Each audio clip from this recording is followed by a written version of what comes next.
It can, see the lady sitting down behind the lady in blue, Kim Jarnigan. She can tell you the web address to find it. If I told you, it'd be wrong. I have a dear neighbor that lives on Roberts Road. That knew that I was coming. She asked me to take notes. She's not able to come. She's recently had a stroke. Oh. She asked me to kind of take notes so she know what was going on. I thought I could come up here and take a picture of it, or maybe I can just access it. I'm sure Kim can point you to the Kim Jarnigan, yes. Okay. I'm trying to think if I'm gonna stay right here. You can sit next to me if you want. I moved my my clutter out of the way.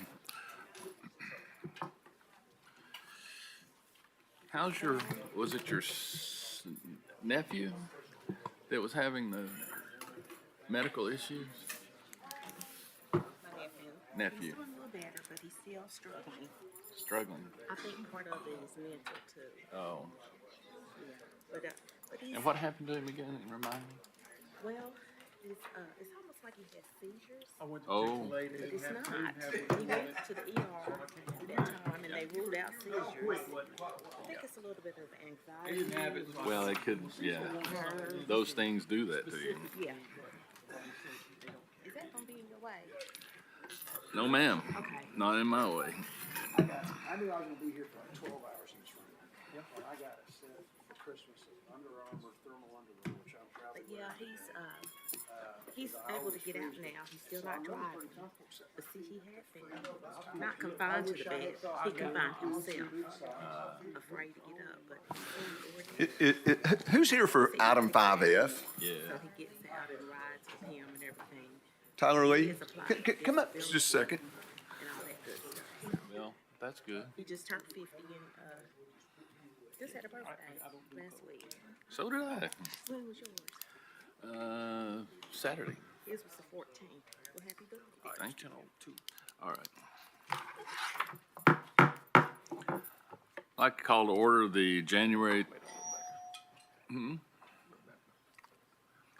Call to order the 2025 January 2025 meeting of the Knox County Board of Zoning Appeals. Roll call.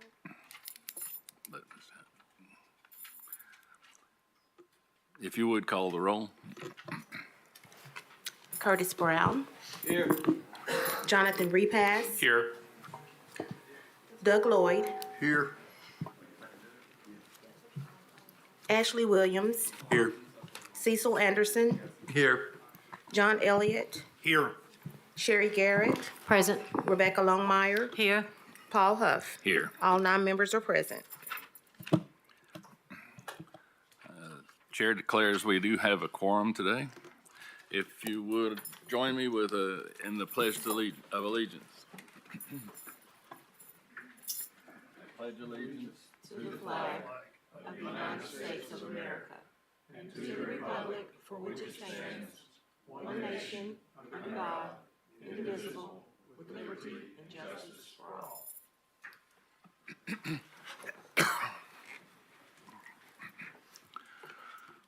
Good morning. I am Paul Huff, the chairman of the Board of Zoning Appeals. To my right is Curtis Brown, the vice chairman, and to his right is our law director representative, Mr. Mike Moyers. We have additional people here from Codes. Steve?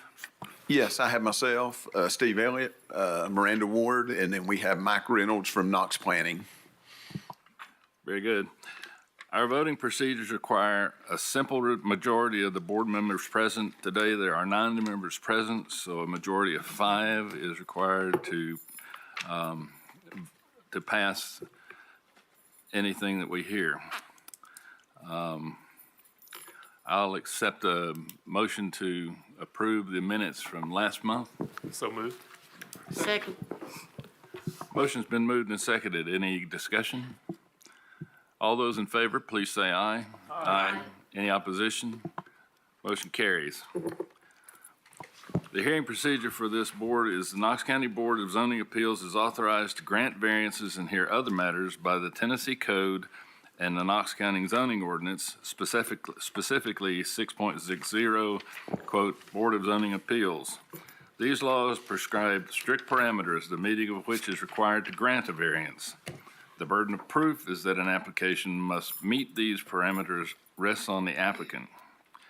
Quoting from Knox County Code of Ordinances 6.60.04 variances, quote, the purpose of the variance is to modify the strict application of the specific requirements of this ordinance in the case of exceptionally irregular, narrow, shallow, or steep lots, or other exceptional physical conditions whereby such strict application would result in practical difficulty or unnecessary hardship which would deprive an owner of the reasonable use of their land. The variance shall be used only where necessary to overcome some obstacle which is preventing an owner from using their property as the zoning ordinance intended. For each matter, the clerk will read the request into the record. The chair will then ask if the applicant is present. The chair will then ask if there is opposition or other speakers who wish to present. You do not have to come forward at this time. Once we determine the speakers for the item, we will call on government agencies such as Knox County Codes, Planning, or Engineering to make statements regarding the facts pertinent to the property and background of the request. Board members may ask questions of the governmental agencies once they have made their statements. The chair will then call on the applicant to come forward, state their name and address for the record, and present their evidence and reasoning supporting the granting of a variance. If there is no opposition, the applicant has 10 minutes to present their case. If there is opposition, the applicant and opposition each have 15 minutes. After the applicant's presentation, the board members may ask questions of the applicant. The chair will then call for opposition or other parties who have 15 minutes to speak. This 15 minutes applies to all parties, so if there are multiple parties that wish to speak, please determine how you're going to divide your time beforehand. After the opponents present their opposition, the board may ask questions of the opponents. Finally, there will be a discussion of the case by the board, during which time the board members may ask further questions of the parties that have already testified. The board will then make any determinations that it deems necessary. Our bylaws allow an application at the initial hearing of a matter to request a deferral of 30 or 60 days without prejudice. In the event of a deferral of an application or failure to appear, any opponent or opponents may be heard on the record at a meeting where the application they oppose appears on the agenda.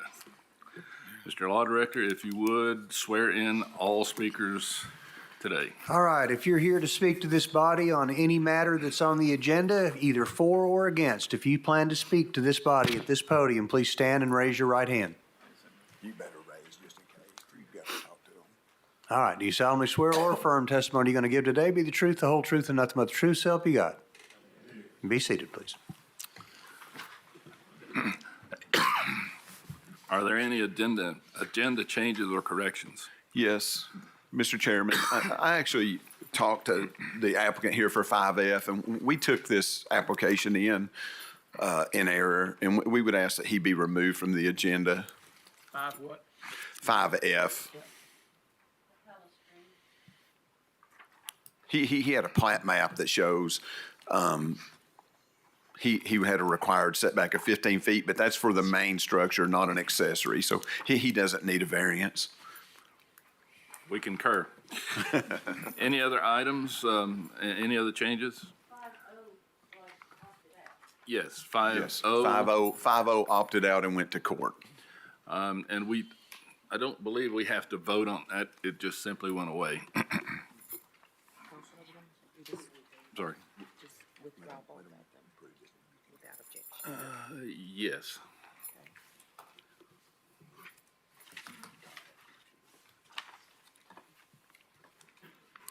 Okay. First item on the agenda is a deferred item. Mr. Law Director, do they need to vote to remove that 5F, Yeah, I or was is gonna he ask. good to go? I mean, if you wanted to amend your agenda, but by operational law, it comes off, so I think he's good to go. Okay, you're good. Just apply for a permit. You too.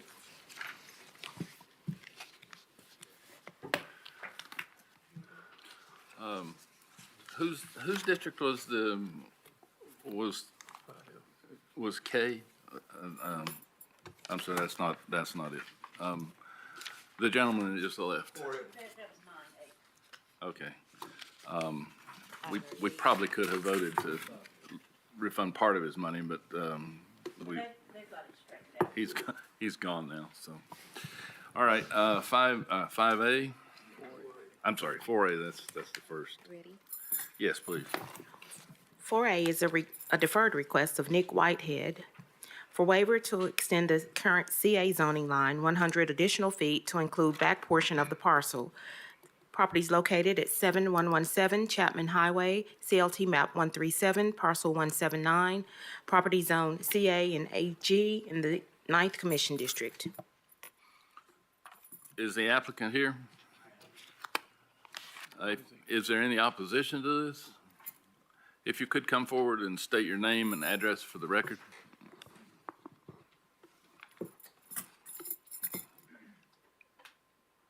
My name's Nick Whitehead, 711. Is that Michael? Push the button with the face. There you go. Check one. Got it. Nick Whitehead, 7117 Chapman Highway, Knoxville, Tennessee, is the property we're checking on. Do you need my physical address? Physical. Right. It's 2705 Louisville Boat Dock Road, Louisville, Tennessee.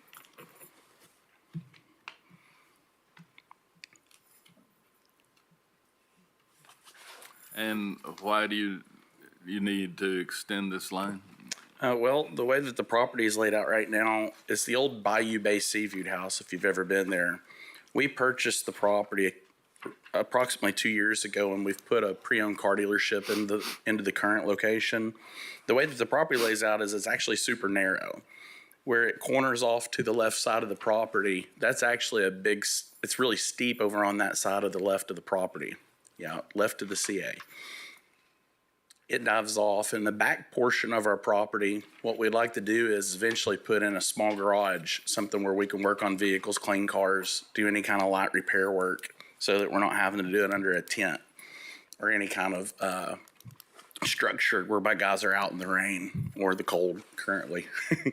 And this would help us. It conforms to both of the lots that are around us. Obviously, the whole road is zoned commercial zoning. I don't know why ours is cut in half, but the lot, for some reason, is cut in half. But it conforms to every use that I can see on the whole road. All the lots around us are commercial zones, so.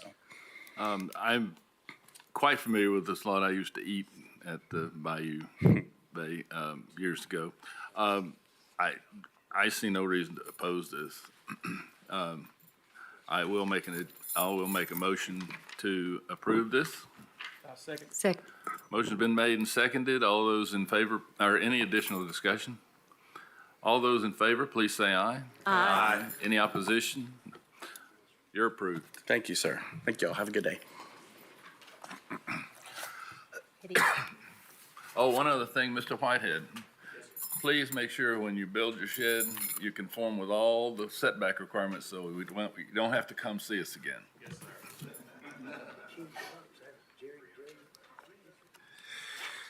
4B.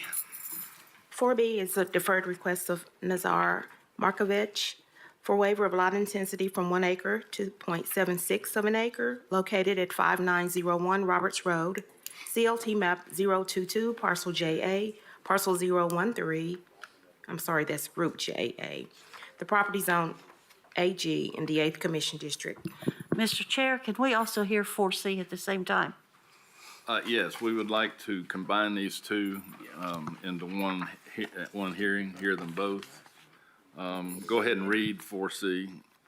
Okay, so 4C is the same applicant. And it's for waiver of lot intensity from 0.79 of an acre to 0.67 of an acre, located at 5911 Roberts Road, CLT map 022, Group JA, parcel 012, Zone Ag in the 8th Commission District. Is the applicant here?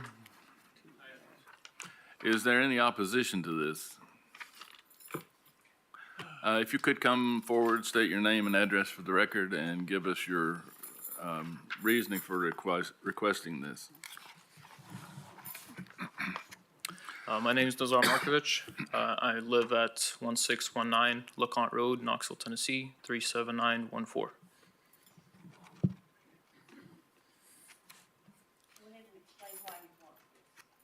Okay. First of all, I'd like to say good morning to all board members. I thank you all for hearing my case today, and also for giving me the extension from last time. During our previous meeting, I was requested to bring a couple things. I was requested to bring a representative from the church, a copy of the current plot of this general area, reasons why the church doesn't need the full acre, and reasons why I will be needing the extra land. Pastor Keith Buckner, he's the pastor at New Liberty Baptist Church. He was fully ready and planning on attending up until yesterday afternoon, or yesterday around noon. He gave me a call. He said that he got sick with COVID, unfortunately, so he was not able to attend. He did write out a letter that's displayed on here.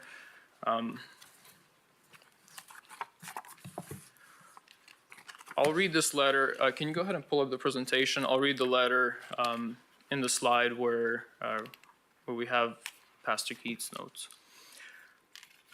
So just a quick overview. I'll go over just the variance request, the current plot from the 2008 resub, some topography items, natural water drains, my original build plan, and what I called it an alternate. I'll discuss that later. A few statements from the church and a few statements from myself.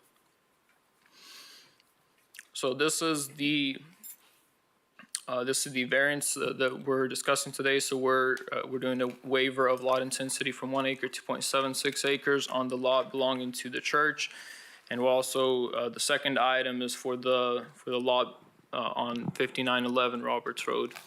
So pretty much what's going on is we're purchasing this back lot from the church, and we're putting an easement from Roberts Road to access this landlocked property.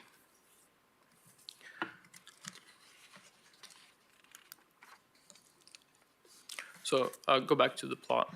So on this plot, I'd like to highlight a couple things. So first we have on the first highlighted items are the two old deed lines from the church. So the church used to be about half an acre lot. It was grandfathered in that way. And then in 2008, the church was prospering, it was growing. So the late Mr. Atkins, the one that owned the house that's next to the church, he gave him a 40-foot section for additional parking. And also they purchased this large back lot from Mr. Wilson. They were going to be using that either for additional parking or for an additional structure potentially in the future. And then on the Midwest side here, we have the 20-foot drainage easement. So this is a drainage easement for the natural water drainage. And on the east side of the property, we have another 20-foot easement. This is a sanitary sewer easement. And as we can see, both of these easements, they kind of converge on each other, and they take up a large portion. So although this lot is a decent size, it'll come out to, I believe, about 1.7 acres. Most of the lot is unbuildable or unusable due to these easements and due to how the topography of the land goes. So go to the next slide. So this is the topography of the lot. As we can see, the church is kind of perched up on a hill, and we have the lot just sloping down on both sides into a valley, and then down at the north section of the lot, we have a large general flat area. So one of the challenges when building a house on a slope is of course the slope itself, you know. And one of the ways to battle the slope or to face the challenge of building on a slope is to build place your house parallel with the topography lines. This way you have a very flat front area of the house, and then you have, it just slopes back into the crawl space area, or in our case, we'd like to do a walkout basement on this lot when we're building it. If you go to the water drains. So these are the natural water drains that are located on the lot. Like I said, it's the whole property. It's essentially a valley. It has slopes on both sides and has that large water drain down the Midwest center. And there's also a water flow or water valley where water flowing is into that wet area at the north of the property. The other water flow is at the adjacent property or at the neighboring property north of 5911.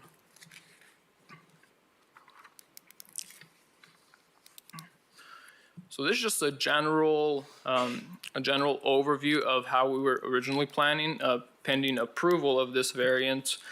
This is just a general map of how we were planning to place the structure.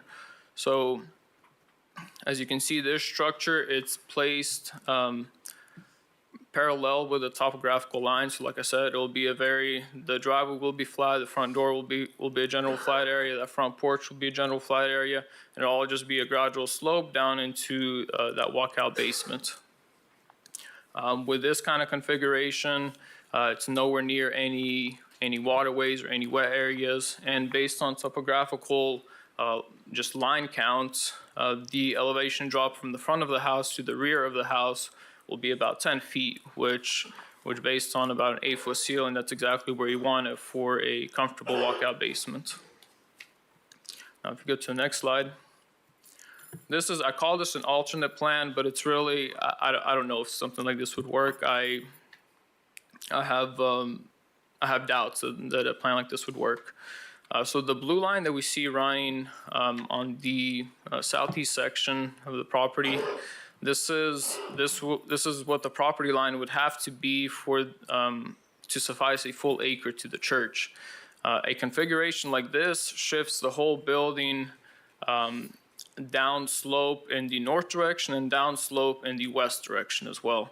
And I'd have to clock the house counterclockwise as well. So this would make the structure not parallel. It would make it clocked away from those topographical lines. And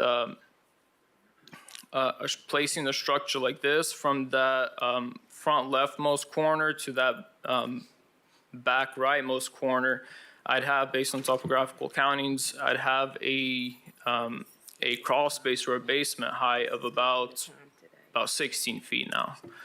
Something like this would be very uncomfortable to build a basement house on. It'd be very, very difficult to control the water. It'd be very difficult to run the driveway, because with me pushing the house down into the valley, my driveway would have to slope down into the house, or I'd have to lift the house even more, which then would raise that crawl space, that back end crawl space, even higher to probably about a 20 or 22 foot.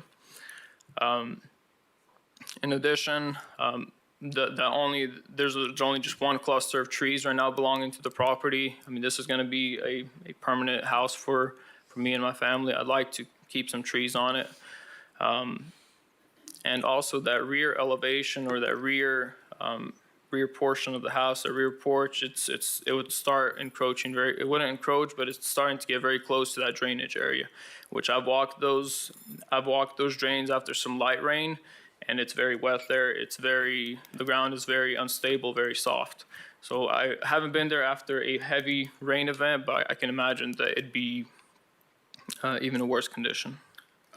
Sir, if I could I just want to interrupt you for just a minute. Sir. So you've done exactly what we asked you to do when you were here last time. Showed us what the property lines would need to look like if you did get an acre. You did get us a letter from the pastor saying that they don't really want an acre. They don't want that much to upkeep for a lot of reasons. And this actually involves two properties, Lot 2 and Lot 1R-2. Is that correct? The church's property and the property next door? Yeah, the property next door, that's related to the next variance that I have for the access easement. So Talking about the property next door, Steve, I think the issue that he's having there is he's moving the existing property line over 25 feet, which actually increases the lot area, but it's still not an acre. So it would need to, it doesn't meet that requirement. So it was less than an acre, now it's still less, but more than what it was originally. So he's making it a better situation. And evidently this lot must have been grandfathered in because it never was an acre. Is that, This one currently has a variance. or was it done before? The one that the cursor's on currently has a variance to be less than an acre. Okay, But now he's making the church go below an acre, that the church lot would need the variance to go under an acre. right. So I just wanted to clarify that the one lot that you said the cursor was on, it really doesn't need because it's already got an acre. It's already, yes. Okay, so we can dispose of that one rather quickly. The second lot, because of what you're wanting to build, the lot that you're trying to build on is obviously odd shape, and you've got some fairly significant physical features, the drainage issues, drainage zones and whatnot. I think that certainly makes you eligible to at least discuss a variance. And you've demonstrated that not getting the variance would be a hardship for building your house. That's right. So And it's the easement I that's will, making it go down, I will entertain a motion to approve this request for both these properties. Are we going to approve it both at one time? Can we do that? Well, let's approve one at a time. Let's do. All right, let's do 4B. 4B first. All right, 4B, I would like to approve the waiver of lot intensity from 1 acre to .76 acres. Second. Motion's been made and seconded. Is there any discussion? All those in favor, please say aye. Aye. Any opposition? Motion carries. Now, 4C. 4C, I'd like to approve the waiver of lot intensity from current .79 to acre to .67 acres due to the addition of an access easement on the south side of the property. Motion's been made and I'm sorry, did we get a second? Yes. Motion's been made and seconded. Any opposition? Any further discussion? All those in favor, please say aye. Aye. All those in opposition? Nobody opposes. Both of your applications are approved. And Thank you, board I would members. like to congratulate you on a wonderful presentation. You made it sensible. Thank you. I Thank didn't you. want to be rude, but we've got a lot of things to talk about. And I understand. Yours is pretty simple. Thank you, sir. Thank you. Now, moving on to 5A. 5A is a request of Jason Davids for waiver of front yard setback from 40 feet to 17 feet. Located at 8621 Connor Road, CLT map 036, parcel 130, zone ag in the 7th Commission District. Are you the applicant? Yes, sir. Any opposition to this? If you could state your name and address for the record. It's Jason Davis. My physical address is 7518 Central Avenue Pike, Powell. This address is 8621 Connor Road. Right. The problem I'm having, it's a narrow lot, and I'm having issues with my drain field. I only got just enough room at the bottom of the property for a drain field. So I'm trying to, it's like I said, it's a corner lot, and it's kind of hard to from your side to the front. So I'm trying to, like I said, I'm trying to fit my house in there, and it's a slope down to the bottom of it. It's just an odd shaped lot. Well, just to clarify, you said it was a corner lot, but technically it doesn't fit the definition that we've struggled with. I on know, corner yeah, lots. it's kind But, of, like I you said. actually do have two things going in your favor. It's an odd-shaped lot, and it's very narrow. Yeah. And you've got topography issues. Yep. Since there's no opposition to this, I will entertain a motion to approve, disapprove. What- I'm going to make a motion that we approve the front yard setback from 40 feet to 17 feet due to the odd-shaped lot and topography issues. Second.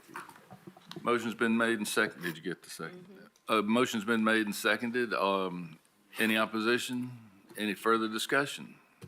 All those in favor, please say aye. Aye. All those opposed? No opposition? All right, You got your variance. There's another, like I said, I'm not really 100% sure that I'm going to actually use this plot plan. Like I said, I'm still trying to coordinate with the health department with my drain field. Like I said, as of now, this is what I'm going to go with, but it could change. I don't know, but it won't be going no more than 17 feet. If anything, it'll be going more or. Yeah. Just a small piece of advice. When you get the yes, that's pretty much a good time to stop. Thank you.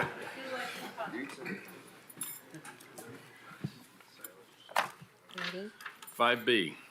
5B is a request of Jonathan Kelly for waiver of front yard setback from 20 feet to 5 feet at 3909 Shad Road, CLT map 079, Group GA, parcel 01601, Zone CA in the 6th Commission District. Is the applicant present? Any opposition? If you could, step forward, give your name and address for the record. Hi, it's Jonathan Kelly, and I'm at 3215 Hazelwood Road, Knoxville, Tennessee. And if you could state your reasons for needing this variance? Yes, when I initially bought the property, it was formerly a house, but currently an office in the front. And at some point, they had built a large garage warehouse building in the rear. And the main building that I was interested in was that rear building to convert it to a recording studio. And then the idea was always to rent out the front building, the office, to a business to sort of defer cost from the property. And then in doing that, we actually rented to a great business owner. She had been looking for a location for her cleaning business, and she's actually here in support today. And so in talking to her, she's been a great renter, and but she was interested in buying that property to have a permanent home for her business. And because I was never particularly interested in that building, in occupying that building, it seems like a good thing for both of us. It's less that we have to worry about, and it's an opportunity for her to have her business in a permanent place. The buildings are close to each other, but not dangerously so. And again, it's not a variance to change anything. It's the buildings are where they are, so the day-to-day would be just the same as it has been. So are you wanting to subdivide this piece of property? Yes. And the reason he can't is because it would require a variance, is that correct? That's correct. He wants to add a lot line between the two structures, which would require a variance for a rear yard and a variance for a front yard. Mr. Chairman, should we hear both of them together since they are the same property? I'm sorry? Should we hear both? He's got this one, he's also got the next one, 5C. Should we hear those together, or do we want to hear those separately? Yes, 5B is the reduction of the Yes. front yard. Yes, please. You're absolutely right. We should deal with them both at the same time. Yes, please read 5C into the record as well. So 5C is also a request of Jonathan Kelly. It's for waiver of rear yard setback from 16 feet to 5 feet at 3907 Shad Road, CLT map 079, Group GA, parcel 01601, Zone CA in the 6th Commission District. So you've only got 10 feet between these buildings? That's right. Mr. Chair, could you explain to me which is the front yard and which is the backyard of this property? I wish I could. Well, you have to have a front and you have to have a rear by the zoning ordinance. So our interpretation would be if we add a lot line where the cursor is That would be the rear of the front building and the front of the rear building.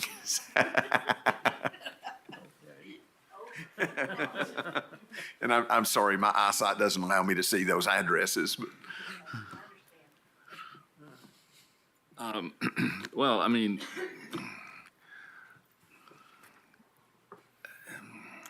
the structures exist today in this configuration. They're not asking to, but they're all one owner. yeah, they're all one owner.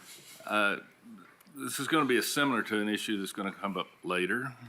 But if we put a lot line between these two buildings, it's only separated by 5 feet or, well, 10 feet physically. For fire safety issues, that's not nearly enough clearance for two separate structures with two separate owners, in my mind. The fire code would only require 5 feet, correct, Bart? I'm gonna let Bart address that. Yeah, there are provisions in the building code for when there's two buildings on one lot, that I can look at them together as one building, okay? But when you put the lot line in there, I don't have that protection. I have to look at them individually. And I agree that there would be some code requirement for upgrading both exterior walls to a rated assembly because of the added property line. So the upgraded structural upgrades would be sufficient to protect both structures, one Correct. from another? And Correct. that could be added into the, if we approve the waiver, we could add that as a condition? Yes, you could add that as a condition of the variance, and then they would need to apply to us and verify that the structural requirements have been met before we would sign the plat. Very well. Whose district is this? Mr. Elliott, I will yield to you. Well, very interesting. Well, Oh, I'm sorry. I have one more question. Sure. How does the lot 3909, how do you access that lot? There's enough room on the right side of the house structure. There's more than 25 feet for a permanent access easement. Oh, there is a driveway there that runs back to 3911, which is the big house behind. Is that? That's, I mean, Is that your driveway? no, it's not, but it's sort of not from a legal standpoint, but a common way that people get around back there. But again, from a sort of a legal permanent access easement, there is enough room, and it was on the plat, I believe, that we submitted, that there's enough space there for a permanent access easement. Steve, have you seen how the access to both structures is going to be handled? We've not seen a plat. They would still have to meet all the plating requirements of Knox Planning before we would sign the plat. So the variance may be granted, and they very well could not meet the requirements of subregs. So, John, if you would include the access requirements as and I do have one more question, maybe somebody could answer. What would be the cost involved in upgrading those, The code generally doesn't care about money. It just cares about safety, so. Sure, no, but I Yeah, mean, who knows? Who knows? Some churches get stuff done for free. The congregation does it, for example, so it just depends on materials, labor, all kinds of stuff. Yeah, it's really, I mean, yeah. it's not that the It's code a big doesn't care, the variable. code doesn't address cost. That's Yeah, it's a probably a big better way to say it. The rear building is concrete block. I don't know if that, so it might fulfill fire rating requirements by itself. Correct. Well, I will make a motion.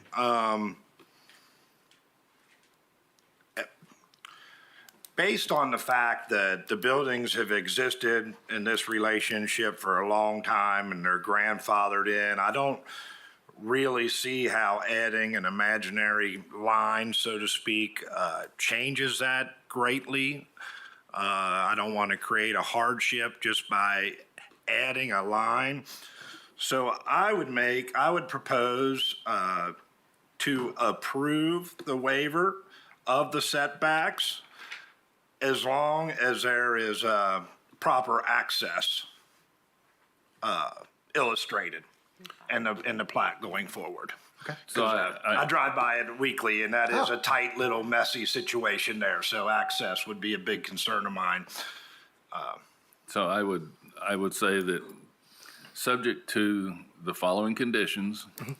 Number one, that access be provided to both structures and that access be approved by engineering.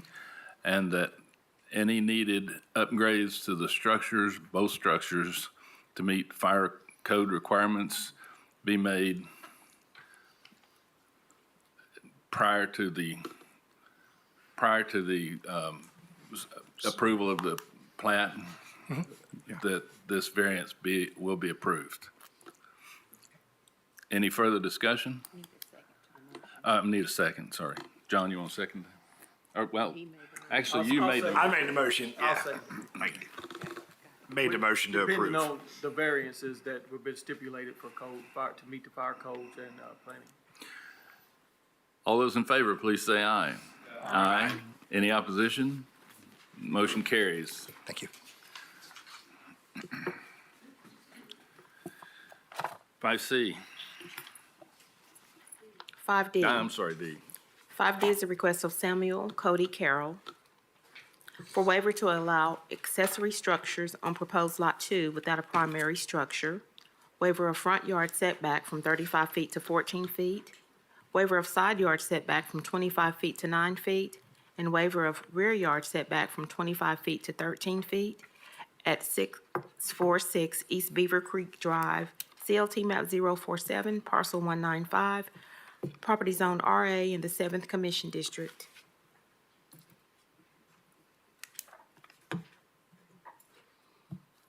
Is the applicant present? Is there any opposition to this? Please state your name and address for the record. Cody Carroll, 7137 Tipton Lane, 37918. And can you tell us why you're asking for this variance? Yeah, my house is shown on the plat where I actually live, 7137 in the bottom. So the new subdivision would essentially be an extension of my current yard, and the other property will be sold, just a flip house.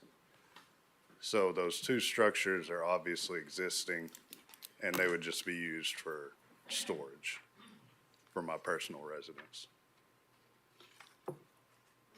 Okay, I think we may have been. Yeah, I don't either. Yeah.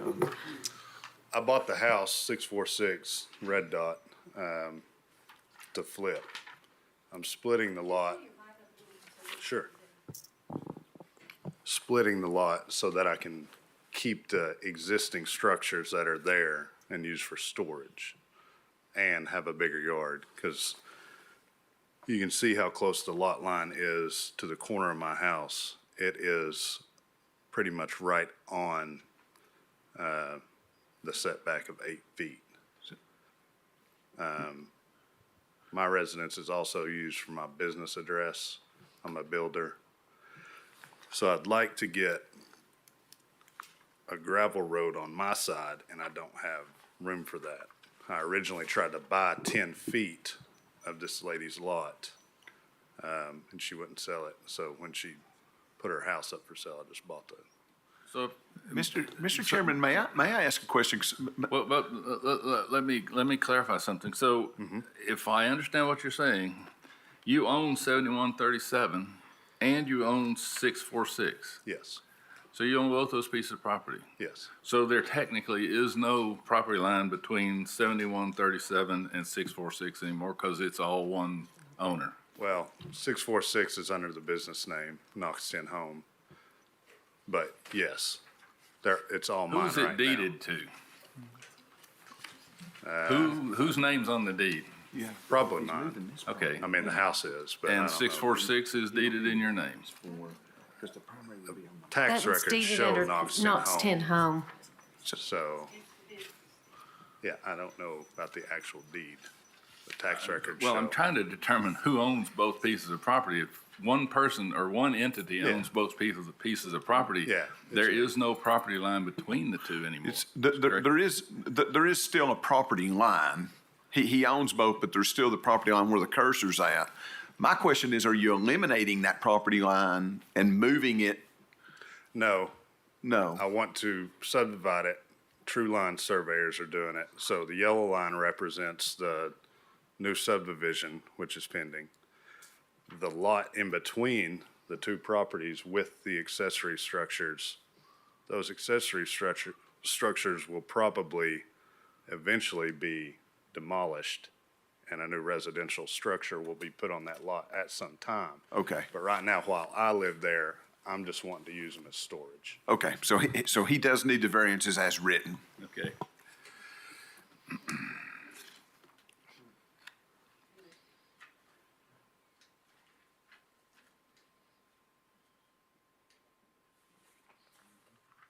Mr. Chair, I'd like to go ahead and make a motion, because as this is set up, basically, even though it is under two names, it's one owner who's dealing with property that he owns from one end to the other.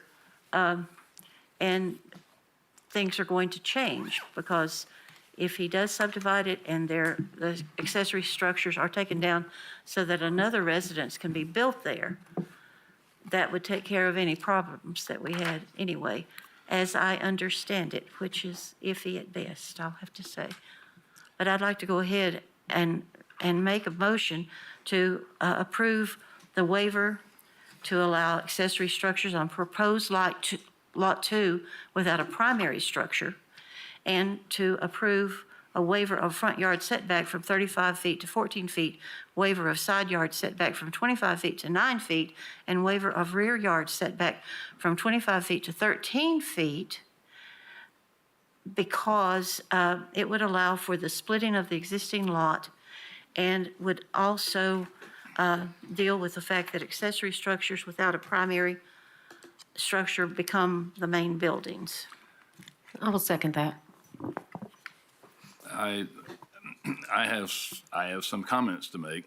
Number one, this does not meet any of the requirements stipulated for accepting a variance. The lot's not narrow, it's not odd-shaped, it's not too steep, and there are no exceptional physical features. So, based on those specific criteria, this doesn't meet any of those requirements, and it, based on the code, based on the ordinance, is not eligible for a variance. However, the board's voted, or a motion's been made to accept it. I would say there is a hardship involved in trying to deal with the lots that already have structures on them and trying to make the best use of the land that is there. Well, I would say it was a hardship too, if I hadn't heard that we might tear those structures down. We possibly will, they won't be there anymore. They could go away now and we wouldn't have setback issues. So, We're talking. you're making you're creating your own variance, which is just not, that's just not how this is supposed to operate. So to clarify, if he tore down the buildings today, then this could happen without any sort of variance Right. tomorrow, right? Correct. Okay. So, motion's been made and seconded. If there's any more discussion? I have a question.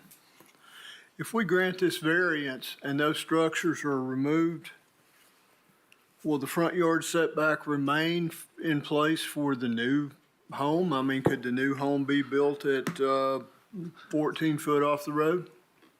That would be correct. If you reduce the front yard setback today, that would become the new front yard setback. And Mr. Moyers has stepped out. I don't know if you could make that specific to accessory structures only, and the primary structure would still have to meet the front yard setback. That'd be a law director question. Ladies and gentlemen, I gotta tell you, from my point of view, this is a bad idea all the way around. I do understand that. Are you still going to have to subdivide that property, put a new property line in? It's pending now. It's pending. It's been paid for Okay. completely. I think I'd like to withdraw my motion then. And I was thinking the same thing, yeah. Mr. Lloyd made a very, very good point about a property being built there that could, and I do have an issue with that. I was under the impression we could do the setback just for the accessory structure. Mr. Law Director, can they grant a variance that would be specific to accessory structures and not the primary dwelling? So in this instance, could they say that setback reduction is for the accessory structure, not the primary? Yes, you can do that. Is this the one you said that was temporary? Sorry, I was out of the room. Yes, he plans to demolish these in the future and build a primary structure on it. The concern is if we reduce the front yard setback today, would it reduce it for the primary structure in the future? But I think if it was for accessory structures only, we could still enforce the primary. Well, I mean, the other thing that you could do potentially is put a time limit on it as a condition, if you wanted to. So either way. So, But I don't know if you were in the room or not, Mike, when I made the point that this doesn't meet any of the requirements of the ordinance. It's not a narrow lot, it's not a shallow lot, it's not a steep lot, and there are no exceptional physical conditions. It doesn't meet the smell test for a variance. You basically created your own variance because you don't want to tear those buildings down now. If you tore the buildings down now, you could locate that lot line in a way that you don't need a variance. what are the accessory buildings constructed of? Block. Block, so they can't be moved. The front one is blocked completely with wood trusses. The back one is blocked to about knee high and then wood framing. Okay. So Ms. Longmire's withdrawn her motion to approve. I'm going to make a motion that we disapprove this variance because of for the reasons I gave you. It's not a narrow lot, not a shallow lot, not a odd-shaped lot, and there are no exceptional physical conditions. Could we either do a time limit or, as it sits now, the one accessory structure is already within the setback, it's just grandfathered in. So, Sir, your request does not meet the requirements for a setback. Will that affect his property line, the potential property line? I would say yes. I don't see how we could sign a plat that creates a new nonconformity. I agree with him. The structure today the front yard setback is nonconforming, but when he asked us for a change, now he has to conform. So I would say yes, it will affect. We wouldn't sign the plat because it would be creating new nonconformities. Mike, you concur? Yeah, and the other thing, we have a rear setback variance for the house as well, at the current location, right? Is that a rear or is that a side? No. The existing structure, I think we would. Is that That's the a one side. that has an We would option call for that a side and allow them. That would only have to be 8 feet. Yeah. So let me just explain where I think we are right now. If the property line went where the yellow line is now, and if those two accessory structures weren't there, you wouldn't need a variance. Is that the way it's? That's correct. So you got a choice. But that's what I'm asking. If he, would it affect the,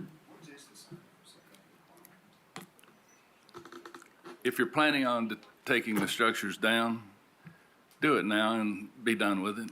Well, it wasn't, it's in the distant future. I live where I live. My mom lives across the street. I've got a 3 and a 5-year-old, so I'll be there for a while, just convenience factor. But like I said, I was just gonna use them just because they are there. I tried to get my lot extended, and couldn't. So I was just I keep my trailers. I've got multiple trailers for my business on a neighbor's property up the road. So I was just trying to, But we've already established you own lot number 646. yes. So you can tear those buildings down today, put that lot line where you're showing it in yellow, and you don't need a variance. Yeah, it's just a Because lot they're more main money, yeah. buildings, once they become accessory. Steve, do you have anything to add? No, I don't think so. I think if I tried to add it, I'd confuse you more. I don't think that's possible. A motion's been made to deny this variance. Is there a second? I'll second that, and I would suggest to accelerate your plans if at all possible, and understand that it's a convenience factor. Unfortunately, we can't take convenience or finances into consideration with that. We haven't voted. We haven't voted yet. Is there any further discussion? All those in favor of denial of this variance, please say aye. Aye. Any opposition? Yes. 8 for and 1 against. Motion, or the variance is denied. Moving on to 5E. 5E is a request of Mark Tucker for waiver to extend the agricultural zoning line up to 100 feet northeast so that Lot 2 is entirely zoned agricultural. Property is located at 7555 Foster Road, which is temporary address for the variance. CLT map 014, parcel 083, zone Ag and RB in the 8th Commission District. Is the applicant here? Yes, sir. Is there any opposition to this? Please state your name and address for the record. I'm Mark Tucker. I'm with Robert Campbell and Associates, and I'm representing Joyce and Roy Mullins on their property at 755 Foster Road. And they're wanting to carve 2 pieces of property out of their farm for their grandkids, and the zoning line runs right through one of them, and they'd like to make all that lot agricultural. Steve, is there do you know of any reason why we can't change that zone? No. And I think this is what we want. We want rid of this RB zone, so I think. Yes, we do. I think I applaud them for coming in and doing this. They could build multifamily there by right today, so I think. Yeah, I personally would pretty much walk through hot coals to get rid of every RB zone in the county, but this is good. You're doing this. Is it yours? It's mine, yeah. What can I say? I'll entertain a motion to approve. I would like to approve the waiver to extend the agricultural zoning line up to 100 feet northeast so that Lot 2 is entirely zoned agricultural. And I would add that RB zoning came in a weird sort of way, and it should never have been there in the first place. I concur with that. Is there a second? I'll second that. I will second this. Any opposition? All those in favor, please say aye. Aye. Any opposition? Motion carries. Sorry you had to wait so long, but thank you very much. Let's see, this will be 5F. 5G. 5F was withdrawn. Oh, yes, it was, thank you. 5G. 5G is a request of Lloyd Cowan Parker for waiver of floodplain requirements of a minimum floor elevation from 853 to 851.5, located at 7443 Huffaker Ferry Road, CLT map 098, parcel 13701, zone Ag and F in the 9th Commission District. You're the applicant? I'm Lloyd Parker, 7443 Huffaker Ferry Road, Knoxville, 37920. Statements from codes on this? Just for the record, for our, per our requirements from FEMA, Knox County Engineering is in opposition to this variance request. And I'd like to make a statement before you continue here. One of the reasons that codes opposes this, and it's good reason, is that when you waive the floodplain requirements for one house or one structure or one piece of property, it has the potential to affect the flood insurance rates for a lot of people in the area, okay? So with that in mind, go ahead and give us your... Well, in 1983, I designed and built the house myself and was in compliance with the 851.5 level. I'm at mile 11.8 on the French Broad River. And at that time, the requirement was to be at or above 500-year regional flood at 851.5. I'm doing an addition there, and I would like to make the addition handicap accessible. I'm 74. I have 2 full knee replacements. I would like to be able to access the living areas of the existing home, which are kitchen and dining. The existing home, the sole bathroom is downstairs. The sole sleeping area is upstairs. So I'd like to be handicap accessible, and I see that as if I can't do that, I see that as a hardship. And I don't see any risk to the public by letting me do it at 851.5. The new FEMA flood level is 852 according to the floodplain development permit from engineering. And somewhere along the way, 1983, they said I had to be at or above 500 year. And now the requirement is that I have to be a foot above that. I don't know when that changed. But I was in full compliance in 1983, and I think I should be able to build my addition and have handicap accessibility. I've been up there for 47 years. I've seen the worst that we can get in 47 years, including Helene, which was probably about 2.5 feet lower than May 1985 flood level we had. In 1985, I shot it with a transit level, and it lacked another 9.5 feet vertically to get to my finished floor. That residence, you would have to, and actually had to canoe to work in 1985. I had to move my truck across because the land drops where my driveway access is. So you've got to get out of there long before, and probably only about 4 feet above Helene would come up to the KUB power transformer adjacent to the house. So you would have to shut your power off, get KUB to shut it off at the road before the water got to that level. No one would be in that house anywhere near the flood level. Like I said, 1985, still like 9 vertical feet. Helene lacked probably 11, 12 vertical feet of getting up to the finished floor. So I had flood insurance when I had a mortgage a long time ago. The addition would be with cash. I won't need FEMA flood insurance for that consideration. I understand what you're saying. It may affect other people's flood insurance, but I would not have FEMA. We're going to do it for cash.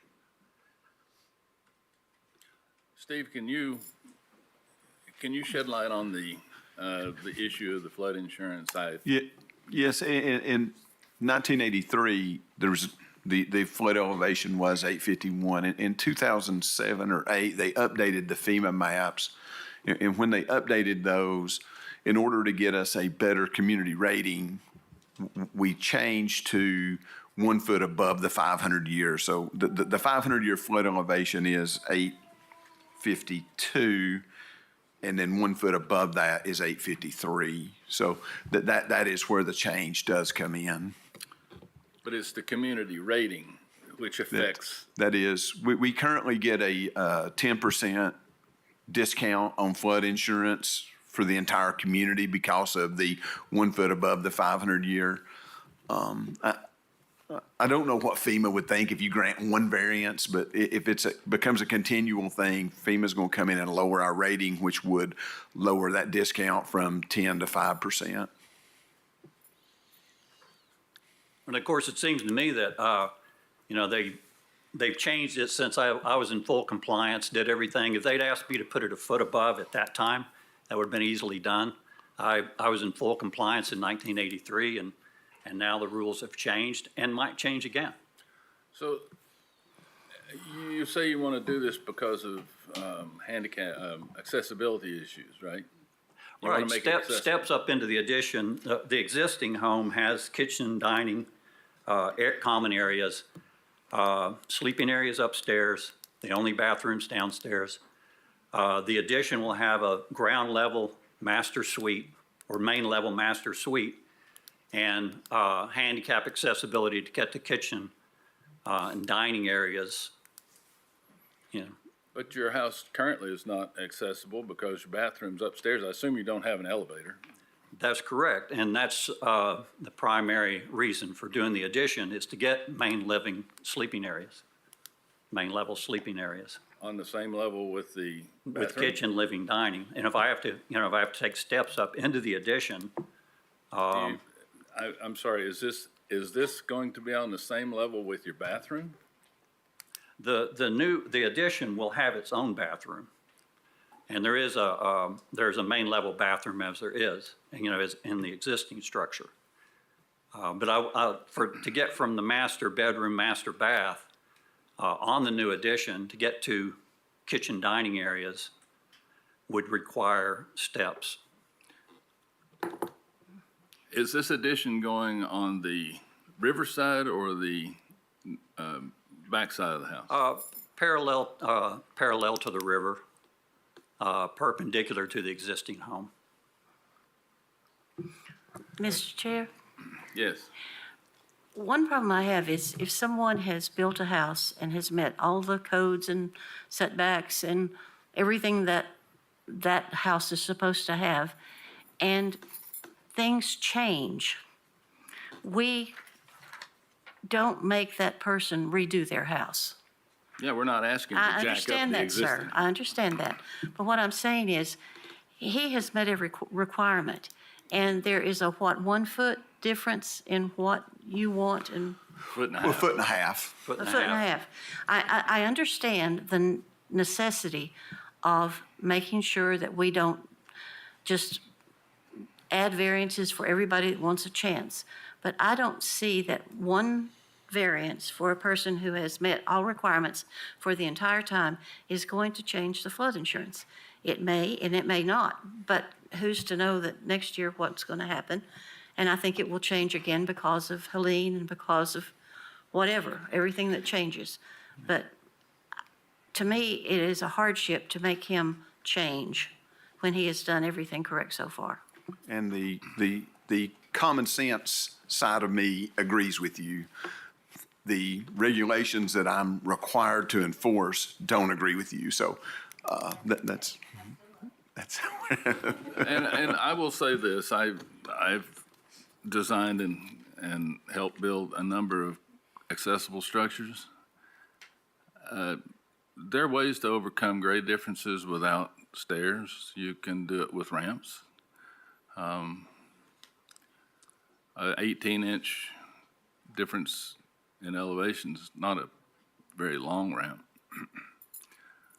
Yeah, well, I mean, the way the existing structure is, I have to come in through an existing doorway, which would be either steps or a ramp. Of course, it's hard to walk up a ramp, just as it's, hard to take a wheelchair down steps.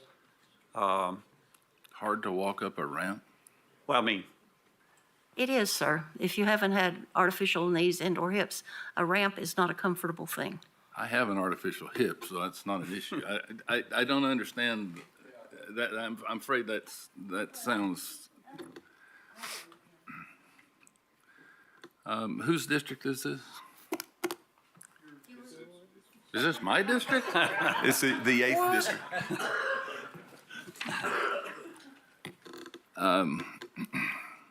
I'm going to make a motion that this variance not be approved. First of all, based on what Steve's telling me about FEMA requirements, and I don't like the idea of potentially increasing other people's flood insurance rates just because of this. I'm sorry. It just doesn't work for me. I recognize that engineering's job is to suggest that you deny it. I know that's their job. Like I just see it as a hardship to me, and having lived in that place for 47 years, that the floodplain is only changed to half a foot from 851 and a half to 852. The risk, in that it just seems insignificant. You could be absolutely correct, but FEMA does what FEMA does, and I have no idea what they would do. I just don't want to give them any reason to do it. Okay? Well, So- if I was in Knox or in Jefferson or Sevier County, it wouldn't be an issue at all. I know Knox County passed that ordinance, and then it is what it is. Motion's been made. Is there a second? Second. Motion's been made and seconded. All those in favor of denial, please say aye. Aye. Any opposition? Okay. Please call the roll. Curtis Brown, Deny. so you're voting aye too, okay. Jonathan Repass, Aye. Doug Lloyd, No. Ashley Williams, No. Cecil Anderson, aye. Yes. John Elliott, No. Sherry Garrett, No. Rebecca Longmire, No, Paul Huff. I am voting to deny.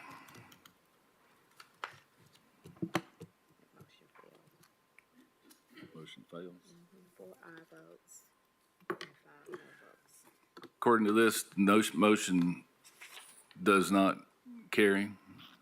I'd like to make another motion, please, then. I would like to approve the waiver of the floodplain requirements of minimum floor elevation from 853 to 851.5. The state minimum is 844.5. Because I see no danger. It is a hardship for a handicapped person to have to try to work with different elevations. Is there, motion's been made, is there a second? Second. Second. Motion's been made and seconded. Any discussion? All those in, call the roll. Just to clarify, yay means to accept the variance and no means to deny. To not accept, excuse me. Curtis Brown, No. Jonathan Repass, No. Doug Lloyd, Yes. Ashley Williams, Yes. Cecil Anderson, No. John Elliott, Yes. Sherry Garrett, Yes. Rebecca Longmire, Yes, Paul Huff. No. Motion carries 5-4. You have your variance. thank you. Moving on to 5H.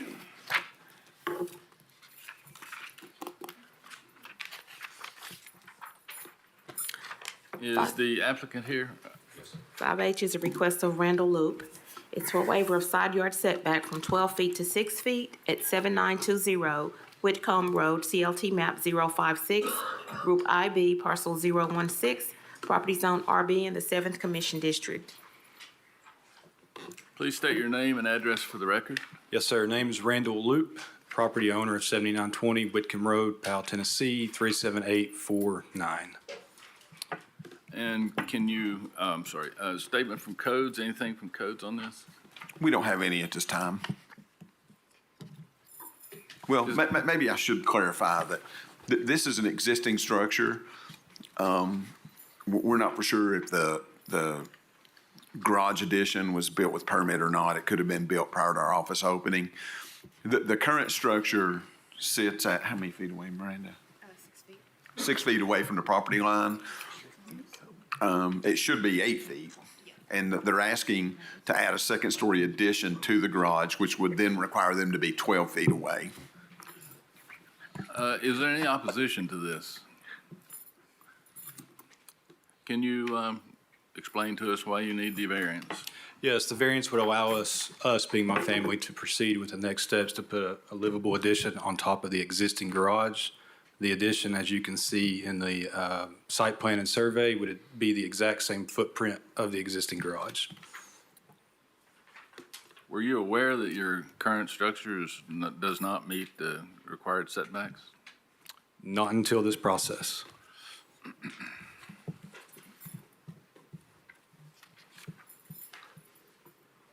Whose district is this?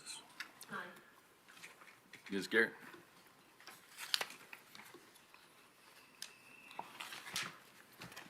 What are your plans for that additional living space? Are you going to rent it out, or are you going to utilize it for your family? Or? Yes, utilize it for my family. 4 kids, 9 and under. 3 girls, 1 boy. Please help. So my question would probably be to engineering next. With a fire rating, with it being that close to the property, there would be, I'm assuming, fire issues that we may need to address? The setback's proposed at 6, correct? Correct. Yes. Correct. No fire separation or no fire rated assemblies there. Residential, single-family dwellings can go up to 5 minimum, or they can go up to 5 feet fire separation before you need anything. So he's at 6. He's at 6, but what about a 2-story building? 2-story doesn't matter. There's no incremental steps the higher you go. It's just 5 feet. That's why you see a lot of the PR zone setbacks at 5 feet. Why would he need a That's as variance? close as they can go without needing rated assemblies. So the setback doesn't change if it's a 2-story building? If he wanted a 3-foot side setback, there would be issues. No, not per the fire code, Chairman, but per the zoning ordinance, that there is a greater setback the higher you go. Thank you. So the fire code doesn't, but the zoning ordinance does, isn't it? So it's already a non-conforming structure, and we're going to make it another non-conforming structure if we pass this. It's non-conforming, and I would, It may have been conforming when it was done. yes, I would say it's a legal non-conforming structure today, but he can't make it worse without this variance. So I'll ask again. Why does the zoning ordinance require a larger setback for a 2-story building than a 1-story building? That would be a zoning question. It's much like a lot in the zoning ordinance. I don't have an explanation for you for that. It asks for a greater setback on a 2-story building, and I think the RA zone may be the only zone that requires that. I don't. RA and RB is the only 2 zones that require that.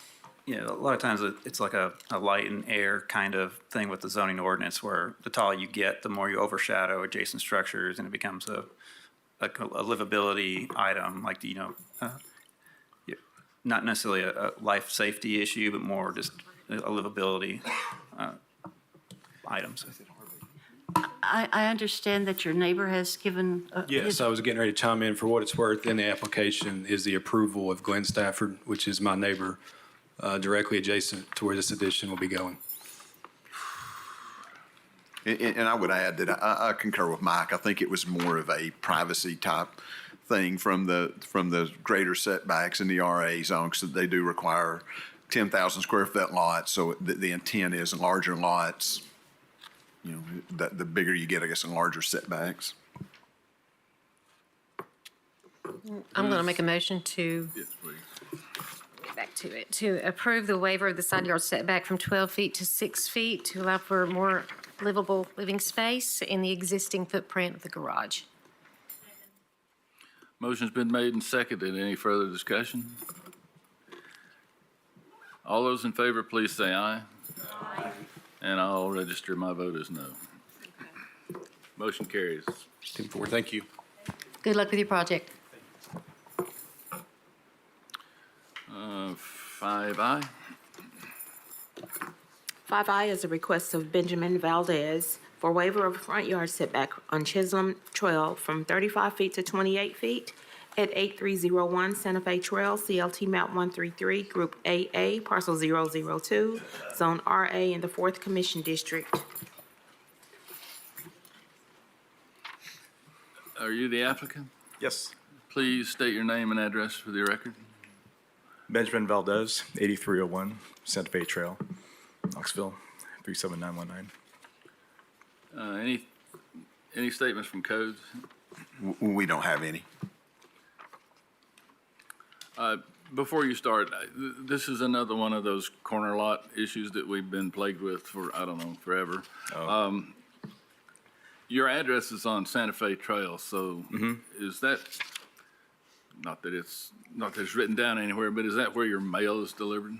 Yes. Okay, go ahead. Okay. So I'm simply asking to have the garage extended 15 feet there. The extension is not out of character with the neighborhood. My neighbor directly across the street from me, from Santa Fe Trail, she's got like you can see she's got the exact same thing right there. So I'll not want to deprive you of your time, but I think we can dispose of this fairly quickly.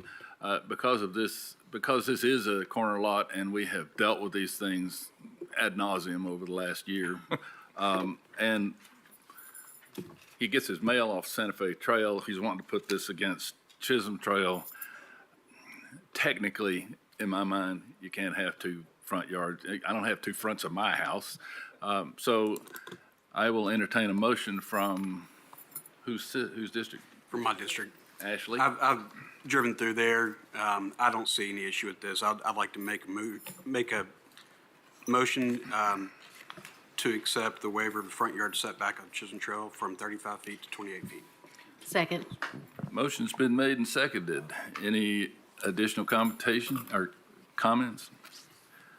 All those in favor, please say aye. Aye. Any opposition? You have your waiver. Thank you. Have a nice day. Have a nice day. 5J. 5J is a request of Jay Combs for waiver to extend the floodway zoning line up to 100 feet to match current FEMA floodway. The property is located at 3221 Solway Road, CLT map 89, parcel 118, zone PR and F in the 6th Commission District. Is the applicant here? While he's coming forward, Steve, this is just to make lines on a map match up, is that? That's correct. The FEMA, there's the FEMA floodway zone, and then there's the floodway zone from the zoning ordinance. At one time, they aligned, and as you heard earlier, the maps were updated. The FEMA floodway either expanded or moved over, and the floodway zone doesn't align with it. The request is to align the floodway zone with the FEMA maps. Can you give us your name and address for the record? Absolutely. Bailey Lane with Robert Campbell and Associates, representing Jay Combs, 3221 Solway Road. Before you start, what's his reason for wanting to do this other than it makes sense? He's wanting to put some buildings on the lot, and the way the current flood zone or the F zoning stands now, he can only get one, and I think he's wanting to put two houses on the lot, or at least subdivide it to make two. But as it stands, the buildable area is extremely small, only allowing for one. And moving the FEMA line, moving the F flood zone to match the FEMA line would allow for more buildable area. Apparently, there's no reason why we can't do this. Is that correct, Steve? I don't see a reason why. And as I said, through the UDO, we'll do away with this flood zone and make FEMA an overlay zone in the PR district, so. Whose district is this? 6. You have the floor. Thank you. I'd like to make a motion to approve the waiver to extend the floodway zoning line up to 100 feet to match the current FEMA floodway, so that they get better use out of their property. Second. This motion's been made and seconded. I have one question. Will this put the two lines together throughout the entire property? You don't need more than 100 feet to get them to line up, do you? I believe on the plat map, no, we don't need the full 100 feet, no. Okay. Motion's been made and seconded. Any further discussion? All those in favor, please say aye. Aye. Any opposition? Motion carries. You have your variance. 5K. 5K is a request of Heather Manning to appeal Knox County's ruling that chickens are not allowed in the RA zone located at 113 Irwin Drive, CLT map 057, Group IB, parcel 005, property zone RA in the 7th Commission District. Is the applicant present? Chair, as she's coming forward, has the heat been really getting cold in here? I don't know. I have no idea. And before you begin, I just want to clarify one thing. Your variance is you're challenging the engineering interpretation of the zoning ordinance. Okay. That's what it says. Chairman, I think she came in late. Were you here to be sworn in? No, I was not. I think she needs to be All sworn in. right, would you raise your right hand, please? Do you solemnly swear or affirm testimony you're about to give be the truth, the whole truth, and nothing but the truth, so help you God? Yes. I also have 3 letters from my, Address, name, and Heather address. Manning, 113 Irwin Drive in Powell, Tennessee, 37849. And based on what I just said, you're challenging their interpretation of the zoning ordinance. You need to tell us why they were wrong.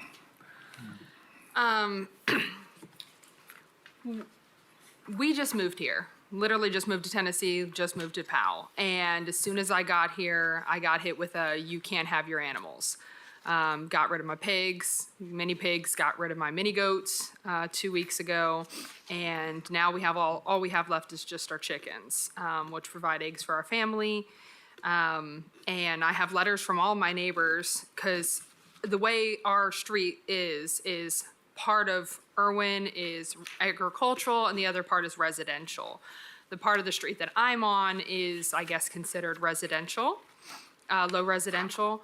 And all of my neighbors, if you look at the house directly behind me, lot 6 and lot 3, they used to be zoned agricultural. Both of them have horse stables still on their property. And I have letters from 3, house 6, I want to say it's 8 or 9, and then a house a little bit further down on Irwin. All my neighbors have no issues with me having chickens. A lot of our neighbors have chickens. They're like, I don't know, you moved in and you just got picked and you were the one that was told you have to get rid of all your animals. So I'm just fighting to be able to keep my chickens, be able to, them have their eggs to feed my family, and none of my neighbors have issues with them. And I have the letters. That's fine. I still haven't heard anything about why, I'm sorry, first of all, can somebody pull up the RA zoning do's and don'ts, shall we say?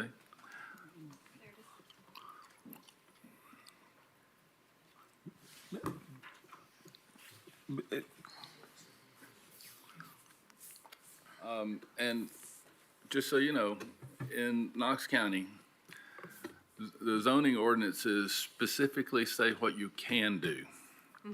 Okay? if it's not listed as something you can do in that zone, then you can't do it. That's my realtor unfortunately made the mistake because he's like, I would never have sold you this house because we looked in Blount County, we looked here, and he's like, I never would have sold you the house. Like I knew you had these animals. It was a priority to keep them.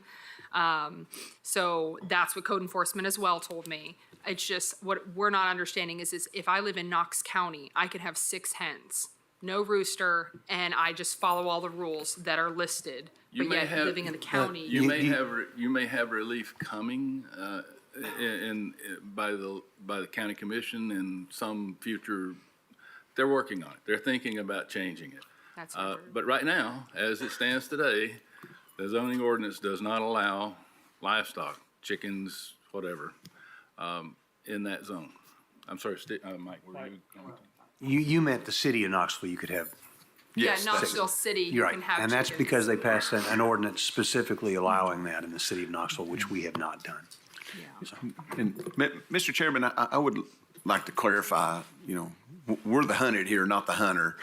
We don't go out and hunt down non-compliant lots. We receive complaints. If her neighbors have chickens and she wishes to complain on them, we'll certainly go out and handle them as well. But we don't go out and look for someone with chickens and say you're under violation. We get hunted down and we go out and handle it. And I think I may have forgotten to ask if there was any opposition to this present. There is. Okay. So apparently somebody doesn't agree with you about no opposition to the chickens. Are your chickens free range? No, there is a fence, but they do fly over. But we've already discussed with our neighbors about clipping their wings. And the property that they go into is actually one of the people who wrote a letter and that used to be considered agricultural. And she freely welcomes them. She's both her and my neighbor that owns the 7 acres to my right. But no, we thought about following the rules like the county said for the clipping the wings and all that stuff. But there is a fence for them to stay into. Chickens tend to go where they want to go. But we did get letters from people who are not thrilled with your chickens because they were, and chickens, scratch up and they get in yards and they leave messy things. Because yes, I've had ducks and chickens and goats and all that, but I live in the county and I have a big farm. So when you live in a subdivision, it really makes a difference because Which we weren't aware we even lived in a subdivision because it's an acre lot. I didn't know.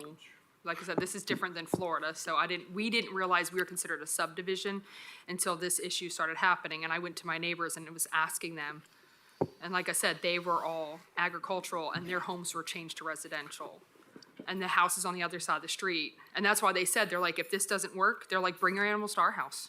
They're like, we have no problem. We live across the street from you. We are technically considered agricultural. We will take your animals. But that doesn't. One of the options we gave her was to rezone to ag, because she has 1 acre, she could rezone to ag, but the new land use plan, the place type for her parcel does not recognize agricultural uses. It does not recognize agricultural zones, so. That would be kind of a spot zoning though, wouldn't it? It would be a down zoning from RA back to ag, but like I said, the place type doesn't allow her to rezone. But like I said, the county commission, I think I'm saying this correctly, they are considering a change to the ordinance to allow, I don't know what you're going to call it, non-commercial livestock. We've had 3 county commissioners request that we look into adopting a domesticated chicken ordinance. The city of Knoxville has one, she's correct. It allows 6 hens. There's some pretty stringent requirements to have those, so we are working on that, but the ordinance we have today does not allow her to maintain these in the RA zone. So you may get relief in the future, but currently engineering is interpreting the ordinance correctly. And who's? It's mine. I'm sorry, yes, we need to hear from the opposition, just to understand. I mean, I know why I wouldn't want chickens, but let me hear what, yeah, just Just have a seat. Well, you have some time left, so if you want to, for rebuttal. Good morning. My name is Scott Smith, 709 Irwin Drive. It is true that at one time there property in the area was agricultural, but that was over 40 years ago. We have been planned residential for over 40 years. Currently, all the neighborhood, this is called the Horace Irwin Idlewild neighborhood.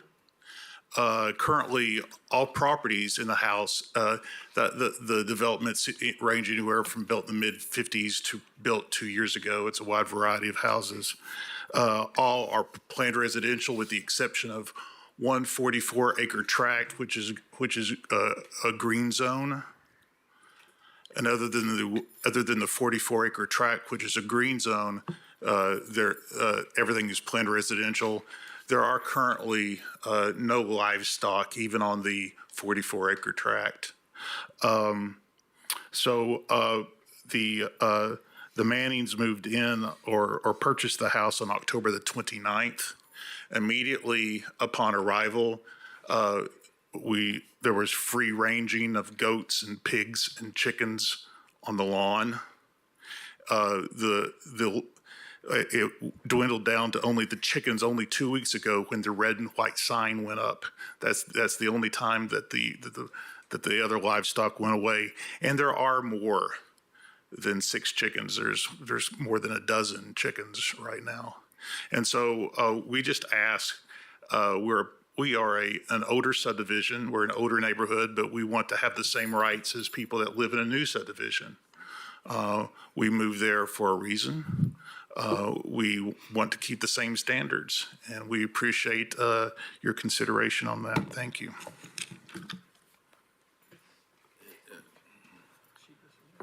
Is there any other opposition?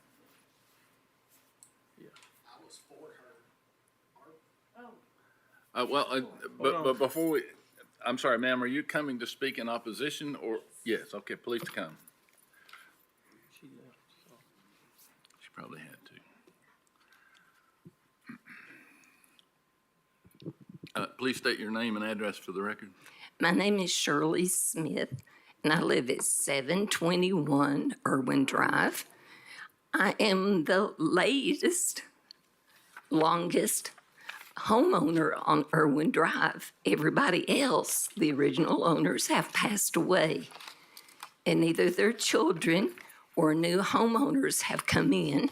They've renovated the houses. We're very proud of our area.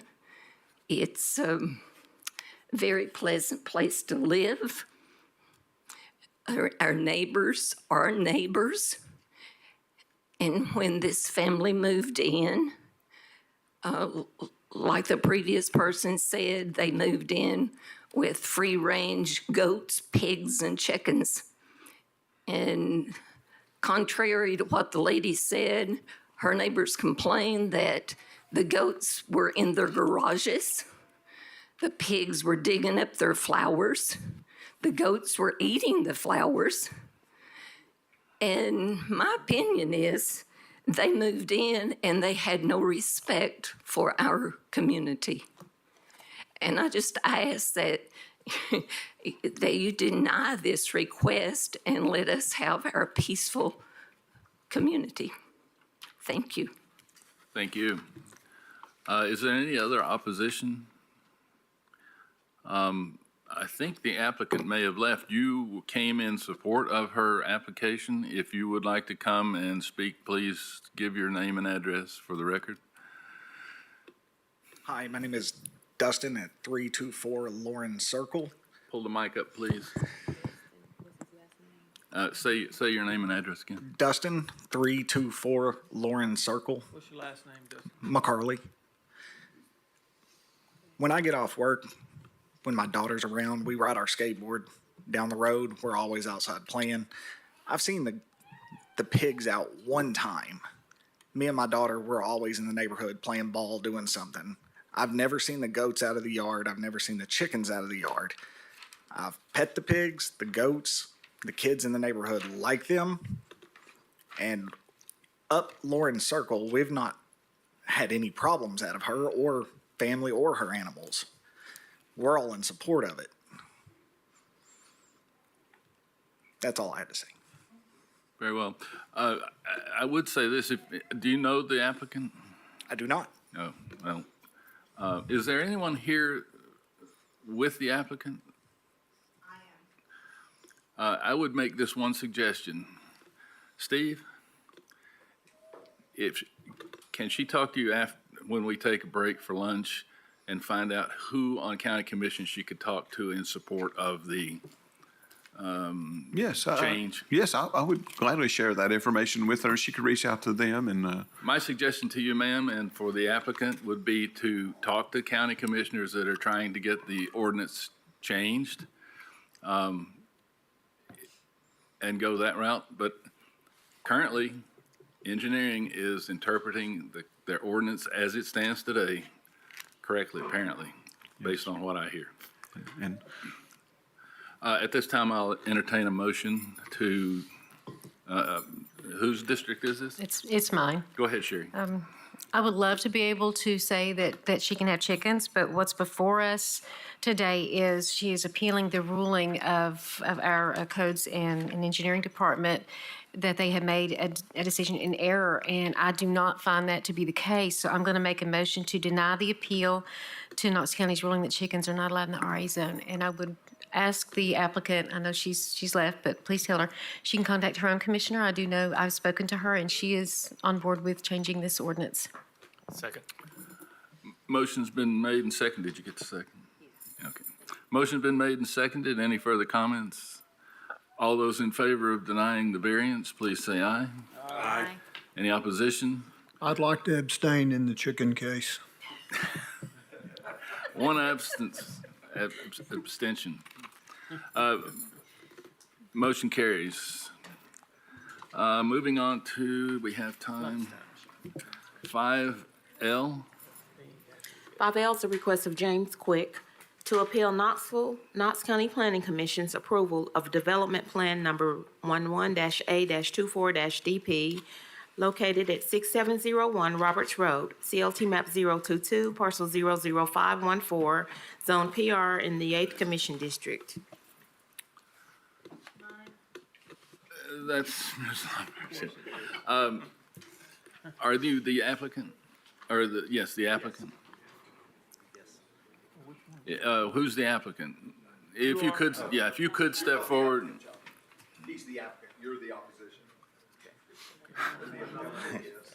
Actually, the applicant, James Quick, could not be here today because he works with Anderson County Schools, so I'm representing Maury Bend subdivision. My name is Brian Harris.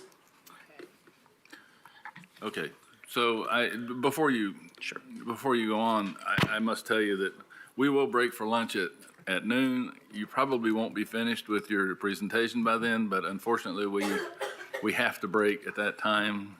So we'll take a 30-minute break. You can come back and finish up after lunch if not done beforehand. Go ahead. Some chicken. Yes, we are, as a matter of fact. So anyway, my name is Brian Harris, and I'm speaking on behalf of James Quick, who couldn't attend today. My wife Denise and I reside at 8407 Maury Bend Lane in Maury Bend Estates. It's a small 3-street community in Corryton, North and East Knox County, with 1-story brick cottage homes, as well as custom 1- and 2-story homes, averaging around 1,800 square feet. I'm here today to voice concerns on behalf of our neighbors regarding the proposed development of the Simmons Farm property. Through feedback from residents, we believe this plan would be detrimental to the character of our community, infrastructure of the existing roads, utility demands, increases in rural school populations, and the surrounding rural environment. Assuredly, we as a community are not prepared for this type of growth. Even in the short time that we've lived there, we've seen traffic increase significantly and are concerned the proposed development would make things much worse. Specifically, 12 homes, including ours, directly border the Simmons Farm property. Every day, we have enjoyed firsthand beauty and tranquility of this land, which has become home to wildlife such as deer, turkeys, foxes, and even a bald eagle. The small pond in the center of the property used to attract flocks of birds and ducks. Almost not a day still goes by, and even this morning, where 7 to 10 deer were grazing in the meadows. And to me, that's a truly iconic Northeast Knox County beauty. When we moved here in 2021 to our forever home, we noticed on the tax records that the purchased farmland was designated a conservation zone. We were told that development would be limited and difficult to achieve. Now we face a situation where the land's been stripped and cleared for a high-density development, not just a development. On Maury Ben Lane, the 12 homes in our community that are facing the proposed development included large buffer zones between our homes and the Simmons farm, their lot fencing.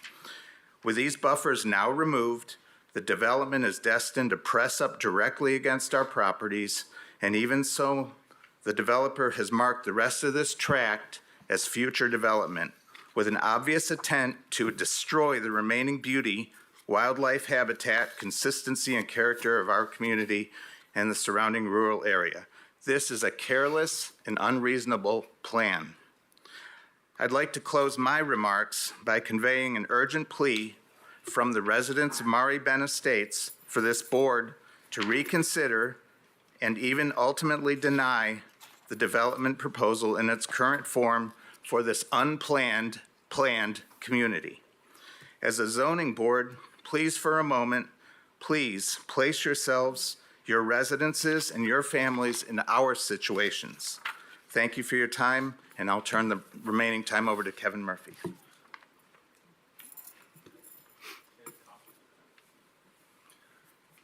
Kevin, before we start, go ahead and sit down. Before you get started, can we clear up I'm sorry. That was the first thing I want to do, yes. Can we Mr. clear Chairman. up the issue between rural conservation and rural living? Everybody is saying this is rural conservation. I'm told by planning and zoning that it's actually rural living. Kevin Murphy, 4508 Murphy Road. Mr. Chairman, you are correct. It is rural living place type, and I actually got that corrected in the handout that's coming around, and I've updated my remarks. So there's some stuff in my letter that does not pertain to the rural living place type. Thank you. So my apologies for that. There is a whole lot of discussion about place types during advanced Knox, and rural living and rural conservation are very similar sounding. This is a development plan submission. In this case, you're sitting in the seat of the Planning Commission. For the planned residential zone, the zoning ordinance states that the Planning Commission shall review the conformity of the proposed development and shall recognize principles of good civic design, land use planning, and landscape architecture. The Planning Commission may impose conditions regarding layout, circulation, and performance of the proposed development, and may apply deed restrictions. So there are minimum requirements that are stated, like lot setbacks and things in the zoning ordinance, but as Planning Commission, you're also charged with exercising,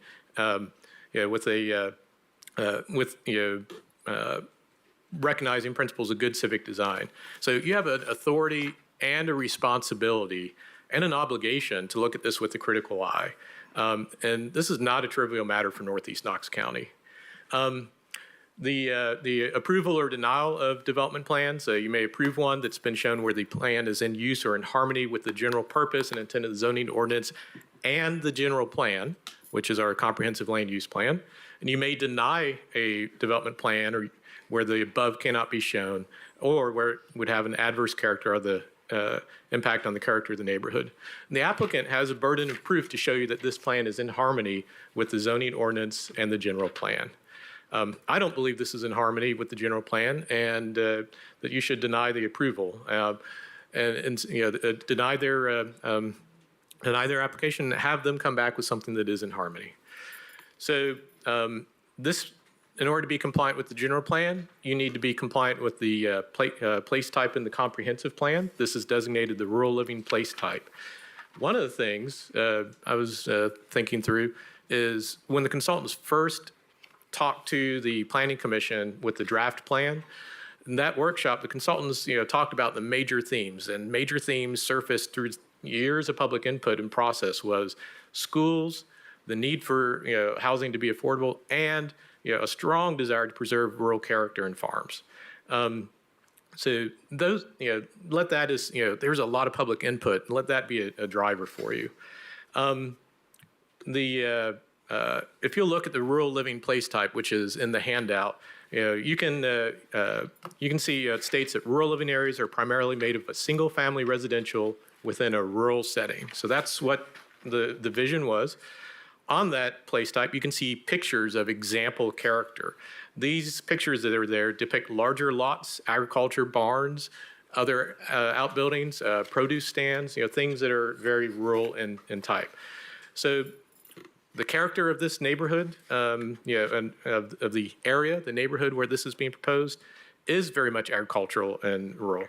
On the southeast, and you'll probably hear a lot used to justify this, well, this is next door to a subdivision.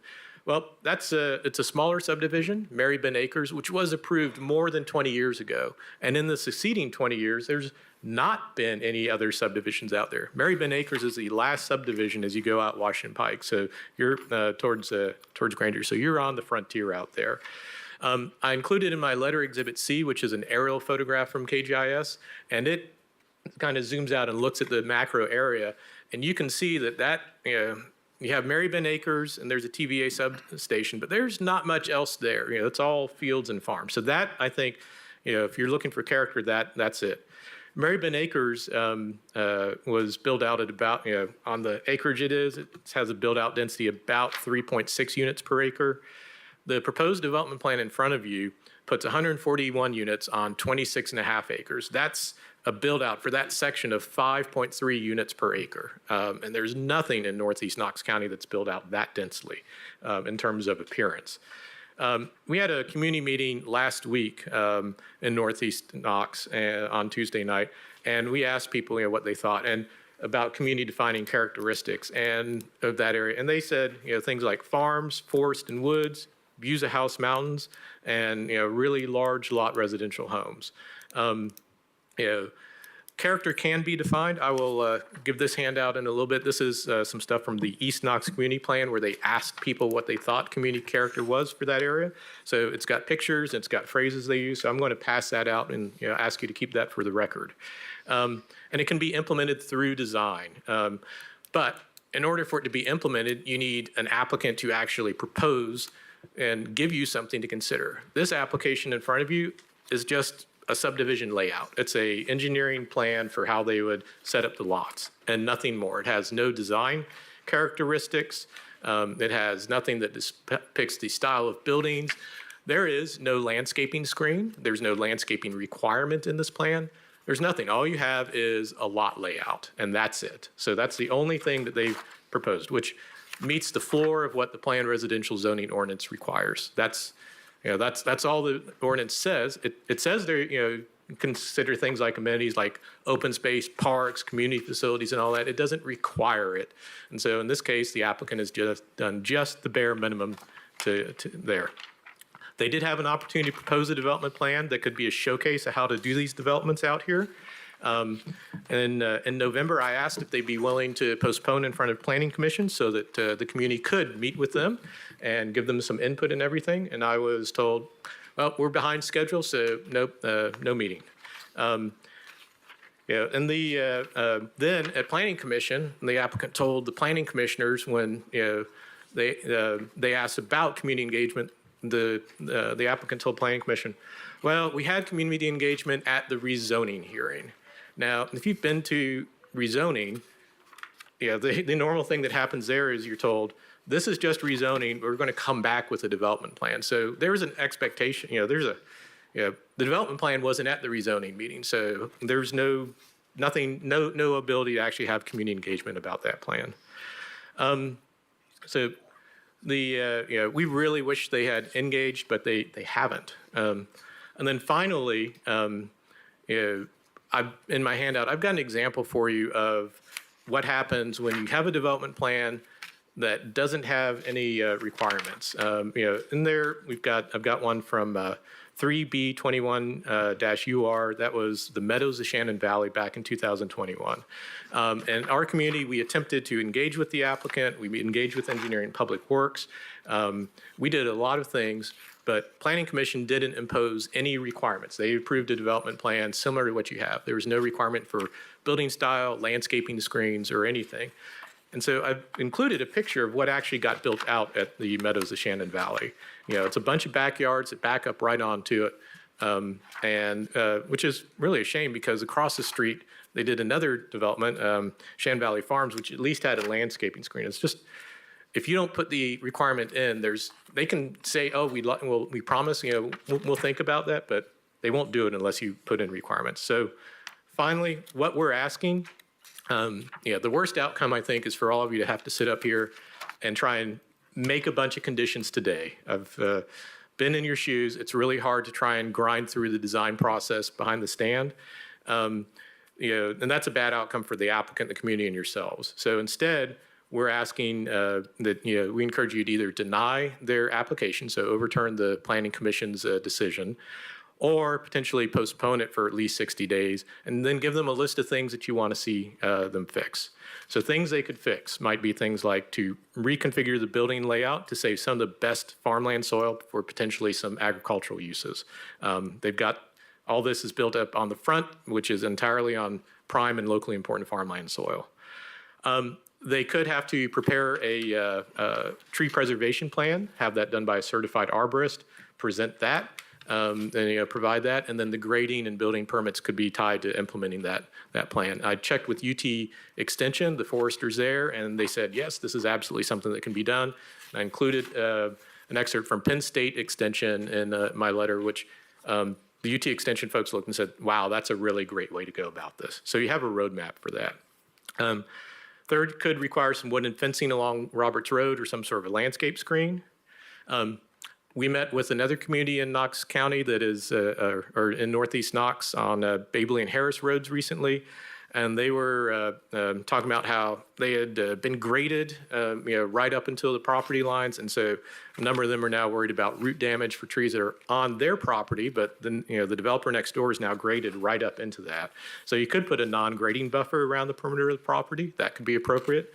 And finally, you could require the applicant to submit design standards for proposed buildings. Wording it that way for submitting them, you're not imposing necessarily what you think the requirement is, but you're giving the applicant an opportunity to engage with the community, engage with their district commissioner, and freedom to come up with some standards. And then, most importantly, then you've got something to look at and say, okay, does this make, is this the character or not? But today, since they haven't proposed anything, you don't have anything to look at. And that's a real shame. So we're asking you to give them some things that could really, help drive them to improve this application. These are pretty reasonable. As I like to tell people, our challenge in the county is that our development requirements are really down on the floor. They're very minimal. Planning Commission generally is reluctant to apply higher development requirements because a lot of those people are in that development world too, and they don't want to see that happen. So we are now here at you, the Board of Zoning Appeals, asking you to take a really critical eye out here. And with that, thank you very much for your time.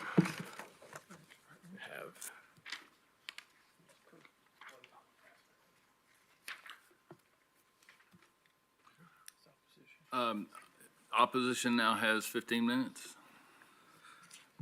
Chairman, do you want me to get started, or are you on break for lunch right in the? Is lunch here yet? I don't think so. I think they're out waiting on it. It is Lunch here. is here? Yeah. If you don't mind, until waiting after we have lunch, we'll promise not to go to sleep. No worries. Couldn't go to sleep in this room as cold as it is anyway. We will recess until 12:30. Thank you, Chairman. 3-2.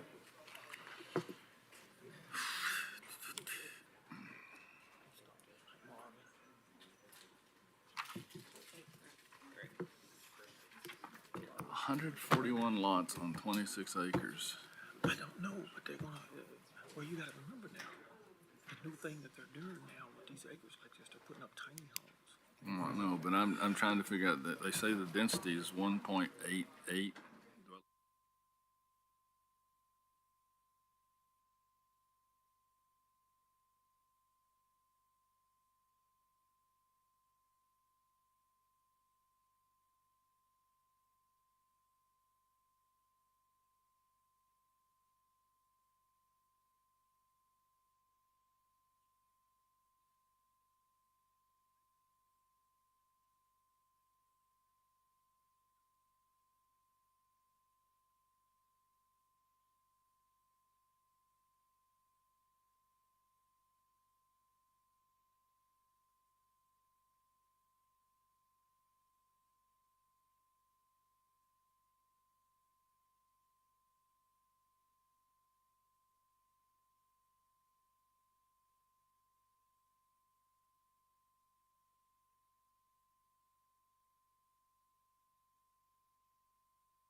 Hey, Sherry.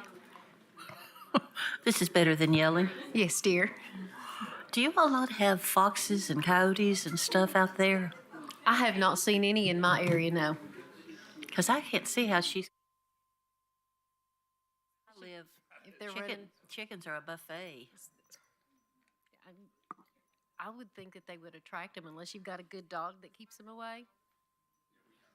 Not a fox. A fox can get it there. No, and not see a if fox. Raccoons kill chickens too. Yeah. Well, if you've got a good coop, you have to bury the fence down. Yeah. About, That's why I don't understand how her free ranges are still ranging. Yeah, I don't know. Call the meeting back to order. I think we were about to hear opposition to the opposition, if that makes sense.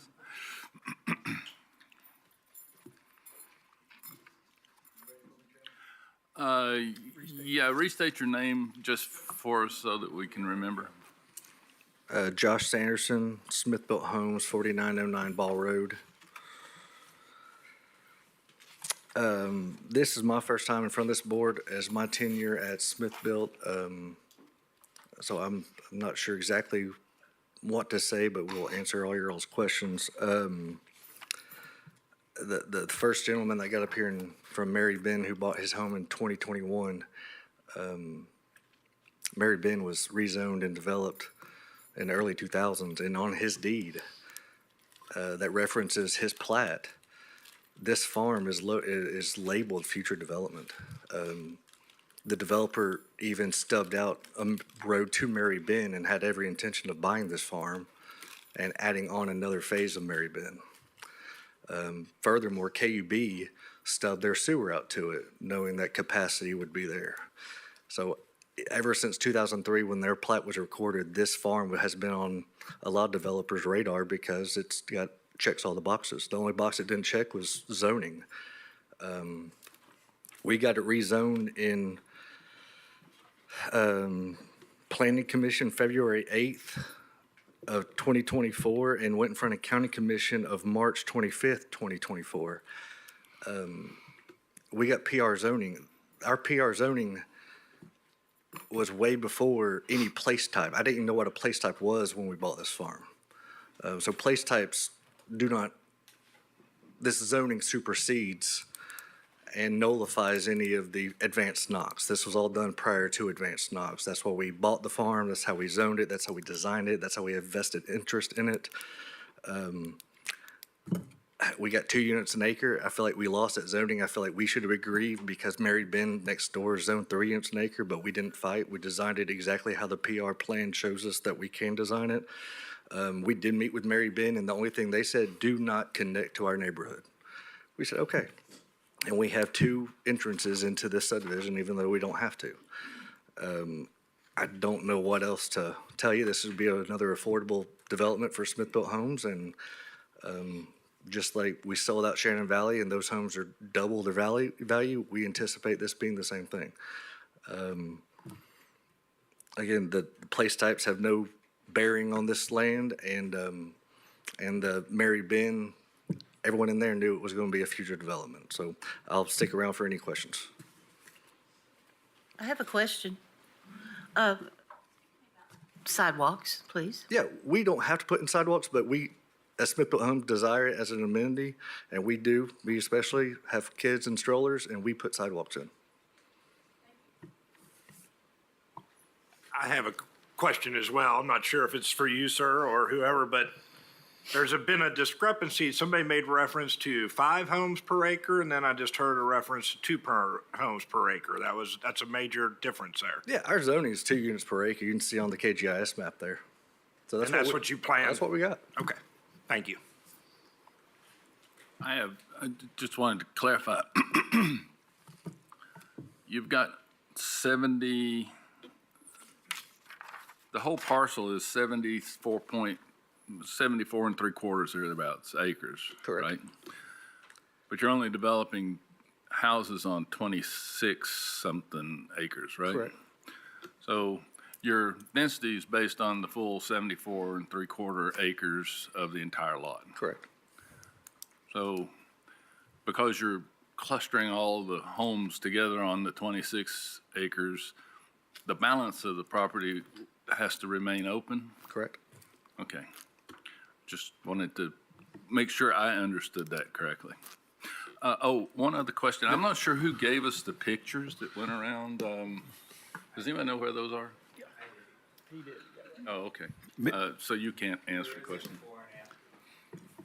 Mr. Chairman? Yes. They do have 7 acres of, or 7 units of remaining density on the project, but there can be no more subdividing or lots created without a new development plan. So this is what you have until a new development plan is approved. So technically, they could create 7 large lots on the back. I doubt they're going to do that, but that. Or around the cul-de-sac if they want. Yes. Yeah, whatever. And I had a question, and this is probably for planning. You're rezoned PR before the advanced Knox passed, but your development plan wasn't submitted until after advanced Knox passed, or am I incorrect on that?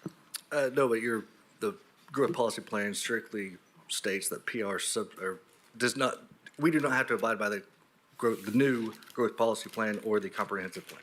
Okay. Could we have the development plan back up, please?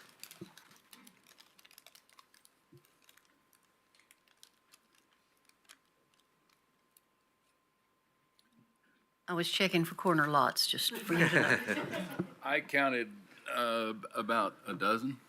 We'll label the driveways on those so there's no discrepancies.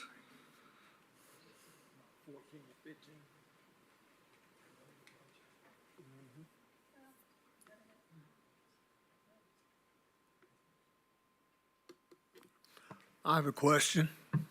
So what is the density in that plan that I'm looking at there? How many homes are we talking about? It's 2 units per acre. It's a 74, I believe, is our concept. If you're looking at just the net density of that area, it's probably closer to 5 dwelling units per acre. But the full property itself, the development is less than 2 dwelling units per acre if you consider the entire property. So I guess the question I have, can you clarify what the process would be should this developer or future developer decide to add or want to pursue adding additional lots in? Because it seems it's positioned so that there could easily be like a phase 2 with all this empty land. Yeah, so you'll see those gaps on that, on the far left road. I get technically that's the north. You see those gaps? We anticipate those being driveways and selling, maybe parcel off like a 5-acre tract and selling it maybe to someone like you, and you decide where your house goes and you connect your driveway to that road. So we have left it where we don't have to install any more roads or utilities, and we can parcel off or draw property lines up to 7 more and sell you the land. And then you can build your house and driveway how you see fit. Is there an avenue, though, to extend this development to be just as dense as we're seeing on the right-hand side? No, the growth policy plan would not allow him to exceed 2 dwelling units per acre. So he could, under the current growth policy plan, he can't ask for more density out there than what he currently has. Mike, do you have anything to add to that? No, I was just going to just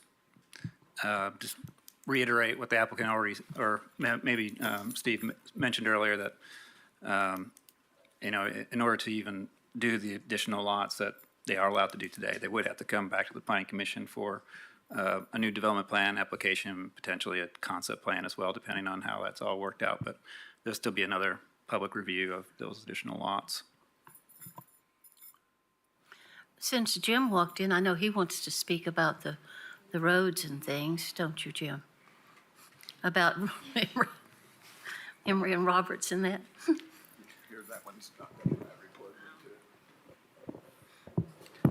Yes. Yes, Ms. Longmire, do you have specific questions, or I can just kind of talk a little bit about what the applicant's going to do in partnership with Knox County. That would be good. Yeah, we looked at the road width along Roberts Road based on the anticipated traffic volume of this particular subdivision and the existing traffic out there. We didn't anticipate, or we didn't foresee an issue with the existing width of the roadway as it exists today. However, at both ends of the roadway where most of the conflicts exist, at Emory Road, which is a state facility, the state had identified that their development did require a left turn lane for westbound traffic. And then obviously the intersection of Roberts at Washington Pike, which those that aren't familiar with it knows it's very unique. It's offset in really the worst possible way. So what we worked with Smith Built, and they were agreeable to this, was to do two things. One, to implement the improvements that TDOT required, which is the westbound left turn lane on Emory. And then we worked up a cost estimate for them to construct a left turn lane on Washington Pike at Roberts. Obviously, we don't want that left turn lane constructed in its current configuration because of those interlocking left turns. Essentially, people are fighting in the same spot for that left turn space. So Smith Built has agreed to give us the funds in the amount of that estimate, and then we will come in and do a larger project to fix that larger issue of the intersection offset and align them up into more of a four-way intersection, and hopefully, most likely install probably something like a roundabout, and use the resources that they give us to start the design and right-of-way acquisition, and within hopefully 3 to 5 years have a roundabout up in place up there, and then those two conflict points on either end of Emory or Washington Pike will be much more accommodating for the growth of traffic. Will you provide a learning video for people how to use a roundabout? Yes, don't go left in them. A lot of people still want to go left. You can't go left in a roundabout. But yeah, so we do believe that the partnership we have with Smith Built should address any traffic concerns that this subdivision would create.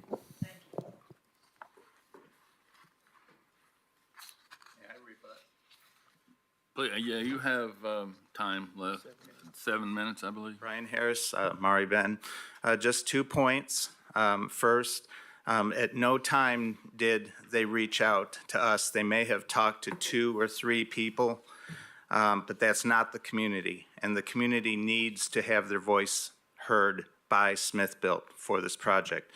And the other thing is, I'm kind of simple to the fact that 2 units per acre is 2 units per acre, not 5. And again, that's not going to be in compliance or the way this whole community should look. I'm going to say I've seen Smith Built developments, and I'm not impressed. Kevin, did you have anything else you wanted to speak on? We received before and after pictures before this started. Can someone tell me who is that from you? I took those with my drone. Yeah, please come. The before picture looks like it was. Can you zoom out of the development plan there just a little bit? Appears to be taken from the north looking south. Correct. And the after appears to be looking. That's looking from our viewpoint. From east to west. Yeah, can you show me the? Yeah, come on up. Yeah, that's from the road. There's our home. Right, so, okay. These are a little bit, but everything's gone. Now everybody hears all the noise, and I believe there at least needs to be landscaping screens. Everything is coming up to, there's our subdivision, and the houses, everything would butt up to that, right there. And could I get the gentleman from Smith Built to come look at these pictures and explain something to me? Just to clear up if that's the edge of the existing, whatever it's called, subdivision, how far back does your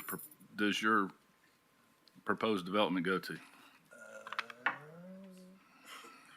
Roughly the Right about there.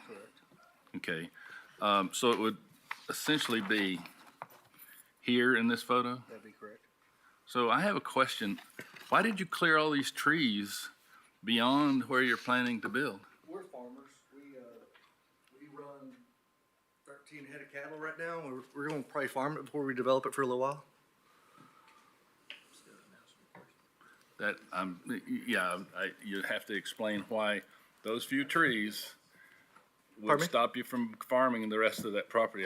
It was farmed before when those trees were there. There was You a- have the property there on, next to, is it Washington Pike and Adair? Is that the, and you cleared that and you planted corn? Yeah. Is that correct?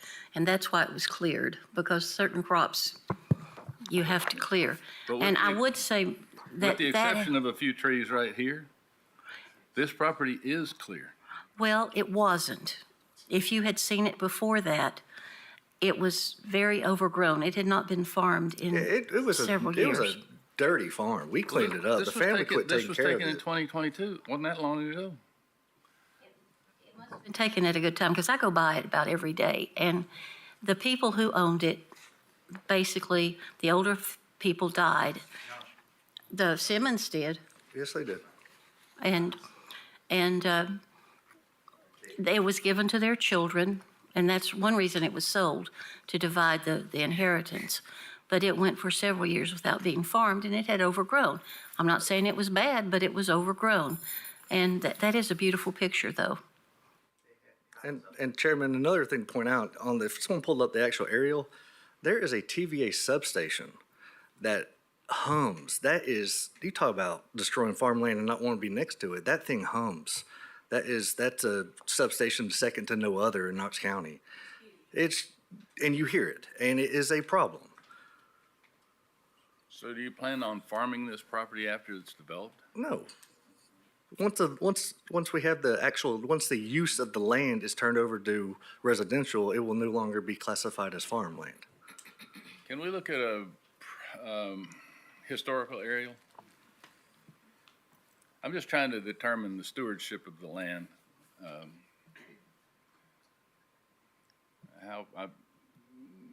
What year is that? 2019. All those, I don't know if they're fence lines or whatever with trees on them. Another thing to point out, those fence lines, we had to re-subdivide the parcels because the cousins and the brothers had different pieces. So we took some of the sisters, some of the brothers, some of the cousins to create this parcel. So we had to tear out some of the farmland or some of the tree lines and the fence lines to create a contiguous farm. This is a pieced together farm. You got to explain to me why you got to take out fence lines and tree lines. To make it one big farm, sir. Sorry? To make it one large farm. But you're only using 26 out of 74 acres to develop houses. So we cleared it intentions to farm. Do you farm it now? All 74 acres. Do you farm it now? No, we have not planted any crops on it now. Because we have moved up the development schedule to go ahead and process this as development. I'm sorry, sir, but that doesn't sound like good stewardship of property and land to me. It goes against everything that the rural living. Sir, those don't apply to this land. Those rural living and rural conservation place staffs do not apply to this land. It is zone PR. They do apply during the development review process. The growth policy plan does not really apply to certain elements, but the comprehensive plan place types do apply during the development plan review. I had some questions. I'm kind of curious as to why there wasn't any requirement for a buffer, for example, between that development and the Mary Band. Would that Was never requested maybe go prior to planning? Usually, we require a screening when there's a request for a reduction of the peripheral setback. In this case, they were not requesting the peripheral setback reduction. And usually when there's a abutting like uses, so in this case it's single family to single family again, we wouldn't necessarily require we could require, the Plan Commission could require a landscape screening regardless, but typically we wouldn't make that recommendation as from a staff perspective. And did you, during the development phase at all, did you meet with the residents, the Mary Ben residents? At zoning, At I all. met individuals from Mary Ben who we But that- met in this lobby. That was zoning, which was before advanced Knox, but during the development phase at all, you've not met with any? Okay. No, because we all agreed that 2 units an acre was a win for them because we didn't get the 3 or 5 that we really wanted. So it was kind of a lose-lose. 3 to 5 would not be acceptable in this zone. Well, next door, Mary Ben is zone 3 units an acre, and that was our basis of it, of the request. But we accepted the 2 units, and we did not come in front of you. We did not take it to court. We're accepting our 2 units an acre. Based on the zoning ordinance, I don't think you've got any expectation of anything more than 2 units per acre. Agreed.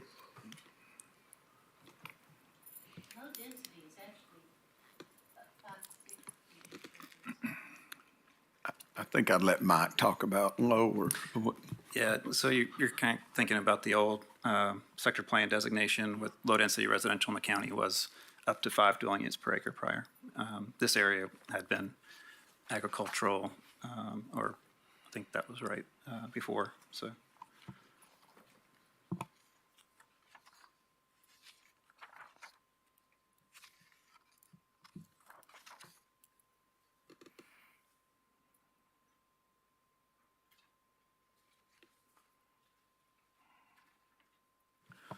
Just one more question.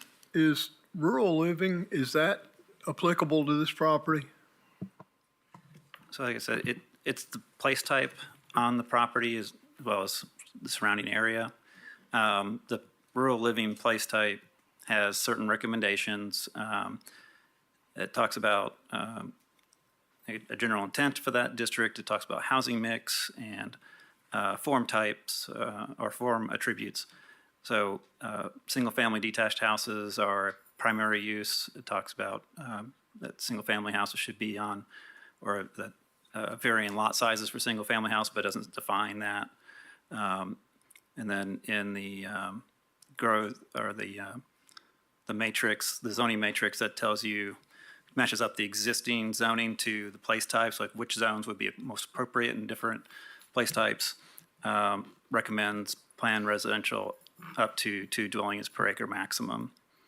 That part of it, you can kind of ignore to some degree because the zoning's already on the property and it is no more than 2 dwelling units per acre.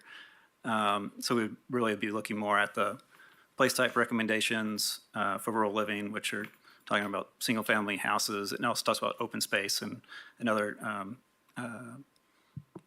rural characteristic type elements, but doesn't go into detail what those things are. The growth policy or the comprehensive plan also has policies and actions to implement policies, which is another thing that we look at. So I don't necessarily want to go through all those, but it's just ultimately the policies and actions will guide the future ordinance development. And some of those elements can be used today for recommendations on development plans to help bring a development into the character of the area or what the rural living place type in this instance is recommending. So I'll be happy to expand on that if needed, but. I have one last question. All of the open space that's going to be left after you carve out 26 acres out of the 70, whatever, 4, who's going to maintain that? We'll fund the HOA to maintain it. What is the maintenance of that area going to look like? Just finely mowed. So the HOA is going to pay someone to mow 50 some odd acres? Yeah. You say finely mowed, which could be once a week, twice a week, or, you know.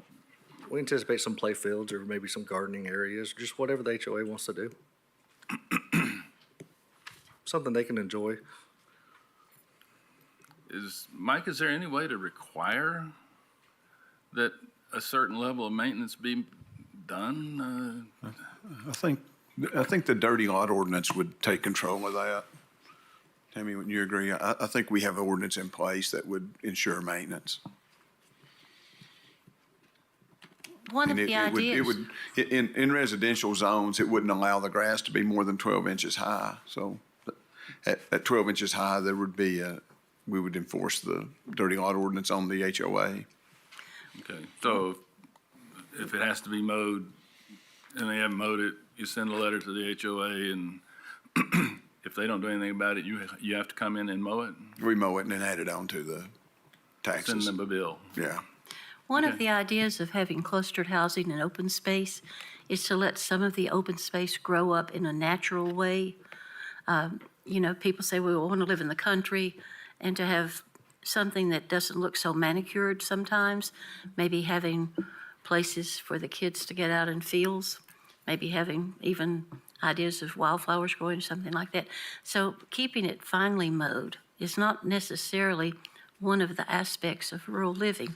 I understand all of that, and I agree. I wholeheartedly agree. But I haven't seen one single document from the developer that says that any of that's going to happen.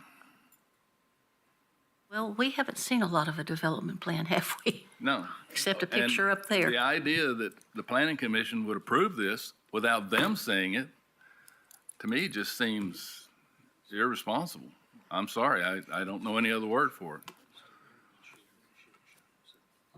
Yeah, I mean, it's one thing to tell you what you've got to do on the 26 acres that you're going to develop it, but this whole development depends on the rest of the 70 whatever acres. You've got 50 acres that is not addressed. There's no information in the development plan that I've seen. But sir, it'll remain private property until we re-subdivide it, bring a plan back in front of planning commission, re-subdivide it, and then redevelop it.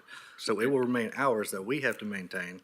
But you're not re-subdividing the rest of the 50 acres. We have 7 units left that we can put 7 large 5-acre, 4-acre tracts on it and sell those tracts.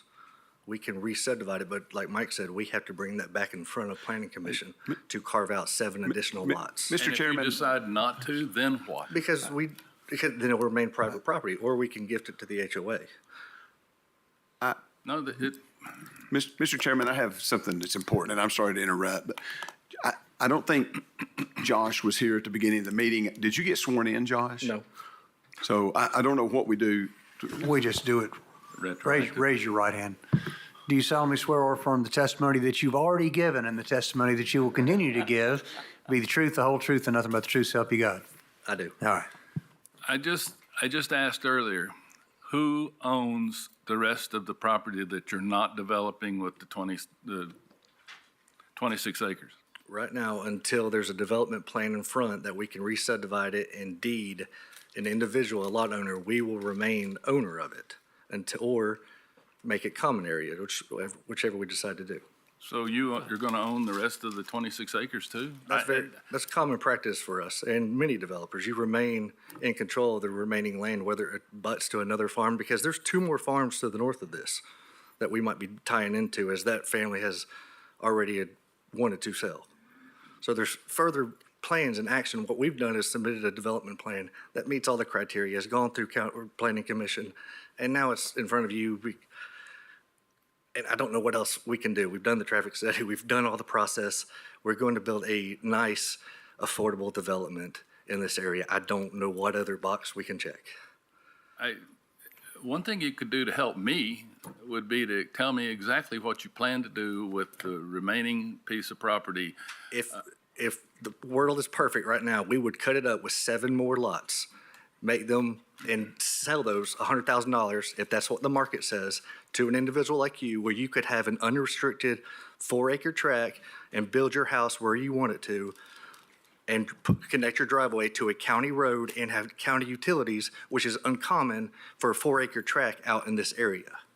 Most of them don't have a county road to tie into. Most of them don't have utilities into. So it is a very marketable product. People want to live in this area and on 4 acres, but not everyone can afford it.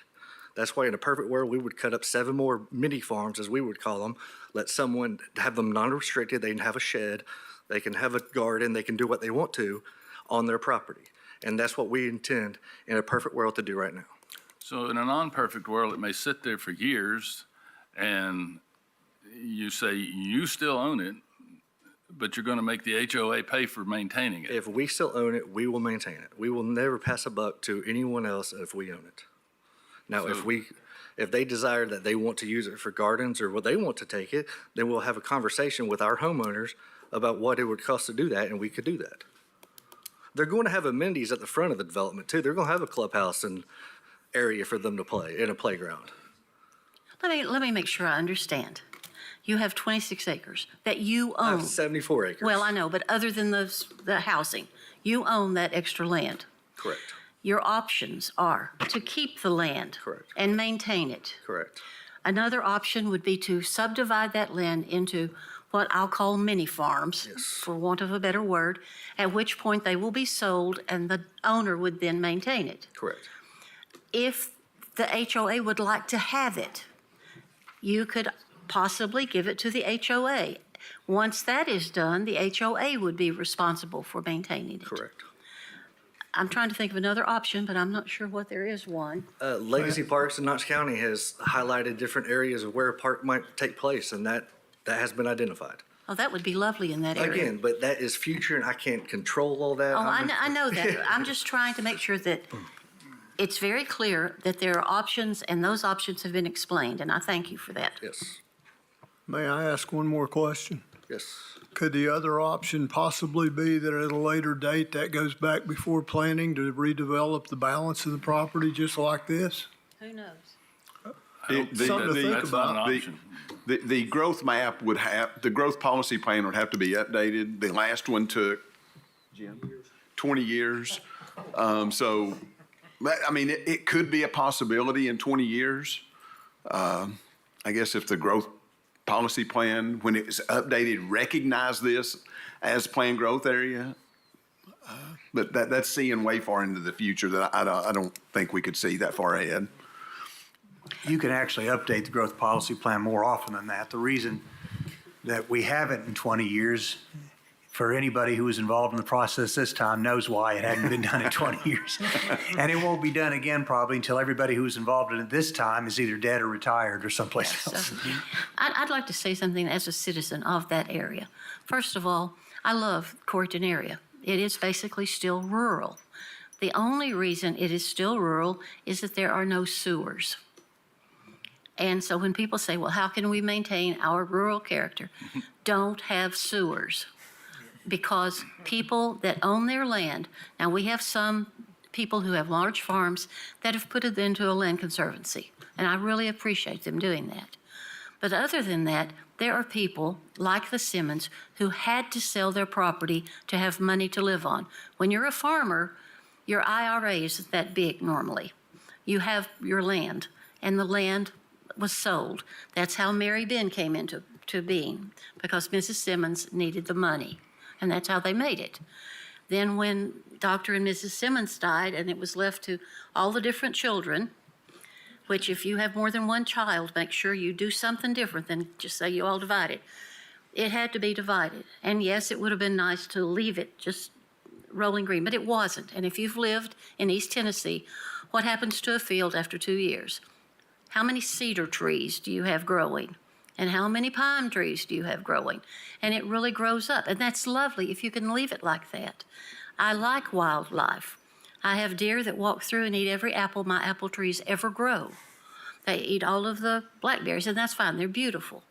And we have fox and we have coyotes and we have, my mother-in-law once said, I believe you all have zebras. And I said, nope, we don't have those. But it is an area where people who grew up in Corrigan want to bring their families to live. If you've tried to find a house to rent or a land to buy in northeast Knox County, and I think Sherry can speak to Halls the same way, there is no land and people are dying to have land. It would be nice if it didn't have to be a development, but it's going to have to be a development because people can't afford. It would be nice if everybody could have 4 to 5 acres and build a big farmhouse, but they can't. You have to, I mean, what is starter home? $300,000, $400,000 now? That's unbelievable.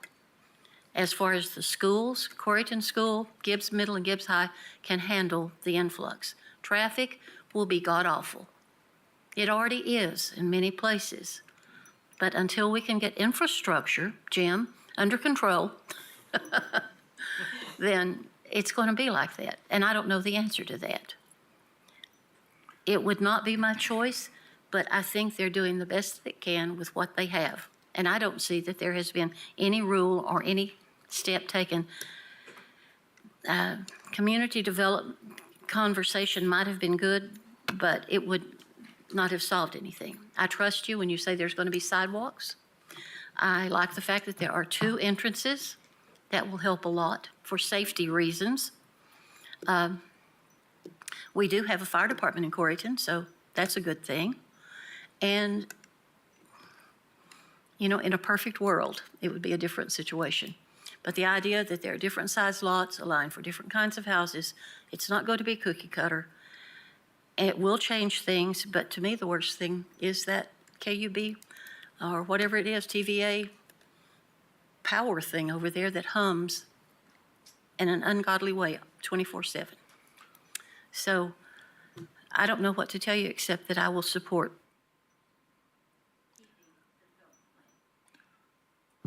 I just want to say this. I just want to say this, and I won't say anymore.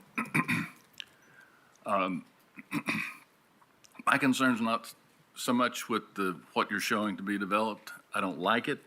I've never liked postage stamp lots, but they are what they are. My concern is the total lack of commitment or plan as for what's going to happen with the balance of the property.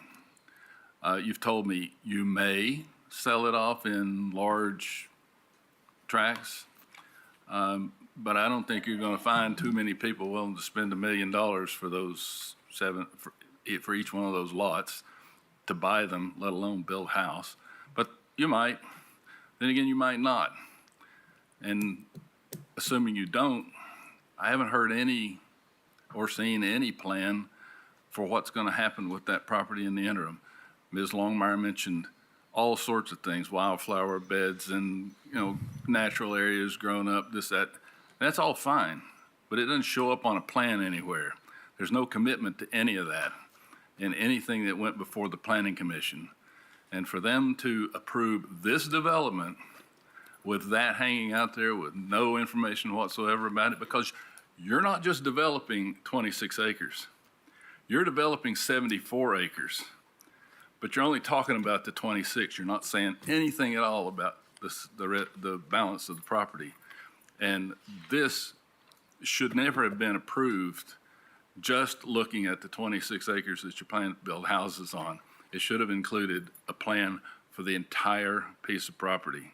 And for that reason, I will vote no on it. Well, Chairman, the Mary Ben had the same issue. This farm was right next to it. It was labeled future development, just like we're doing future development. So it's a let's stop the buck there at Mary Ben. They got to do it.